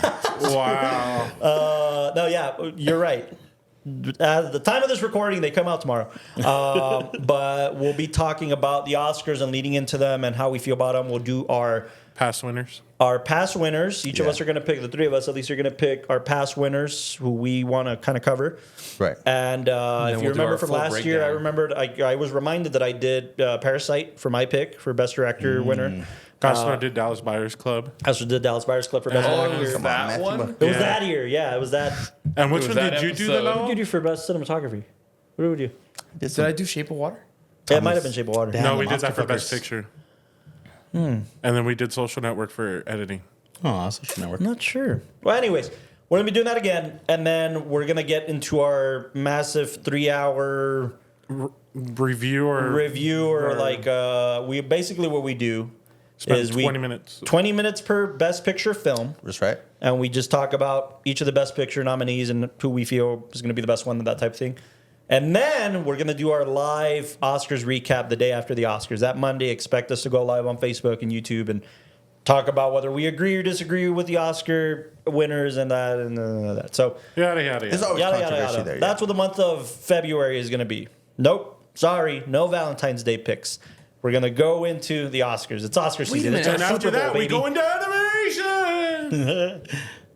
We Never really- do that again. Yes. Wait, How animated. Right, you want me to do it again? love it. Animation! it was like spooky. You sounded like the guy from Futurama. No, I was like Welcome that to the family world guy. tomorrow. No, but we're gonna be talking about animation in Taking March, Fable too, and we already got some great picks for that month as well. But I called weren't you gonna Shrek. do when Harry met Susie or something? when Harry met Sally for what? For what? Would have been for New Year's. not Oscars. That for- was for New Year's, yeah. Oh, that's interesting. Yeah. No, not for direct. It didn't win best directing. Did it It win best screenwriting. Yeah. Yeah. You're a screenwriter. Well, I mean, technically, you could do a you're right. I just screenwriting. technically- Yeah. No, because then Tarantino could come out in another fucking episode. No, because he's won 2 fucking best screenwriting, We're and one of never- them was for Django. What? Yeah. Work Man. stop. It just goes to show that he can We'll be good when he's continue this off the Tarantinoing air. all over himself. Exactly. So that's why this one, it wasn't Tarantino. Love you, everybody. The critics were like, fuck Exactly. this. Anyways, yeah, so just stay tuned for that. We'll make our announcements, I'm sure, soon. Social media content, as promised, is coming. We're just our producers in LA doing shit. So we'll Yeah. be back. And we'll Tarantinoing put it up. Tarantinoing all over LA. So we'll talk about that. I want to thank Mr. Grizz for coming on the podcast. Come back, please. Come yeah, back. man, absolutely. Thank you, guys. We Yeah, gotta hey. have you back. If Let you me want to know keep listening whenever. to him, tune in to 93.1. Absolutely. I'm always Little doing plug fun in stuff. You want to find me at my Instagram page, The King Grizz. Yeah. I'm always doing different stuff in the city, hanging Yes, he out, is. and Barbed wire what's the open only mics. fa- love to come back and hang out with you guys if you want me to. Hell yeah, dude. You kidding me? Yeah, I got to keep Absolutely. fighting with Carlos about Let's movies. fucking so. do it. Yes.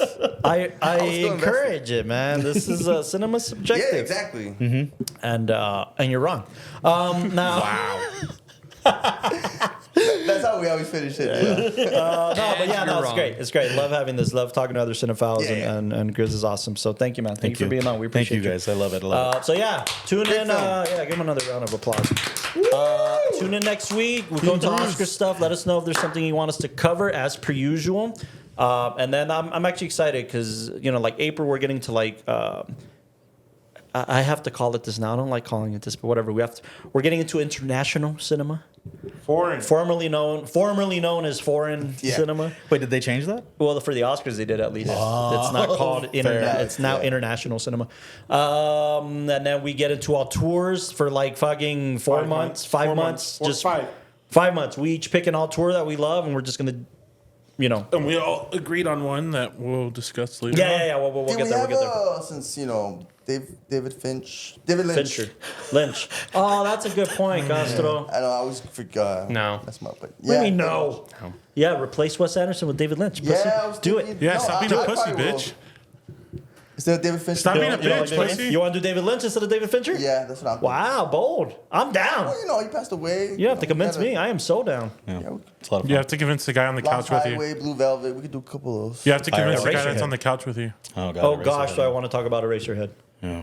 Yeah. And his thoughts on it being his most spiritual film. Oh yeah, elaborate on that. to elaborate. No. Anyways, tune in next week. Tune in next week. Thanks for tuning into the WatchTower Film Podcast. Good night. Love you. Bilal, do the dance. The inflatable tube guy. Hey, I The like inflatable tube guy.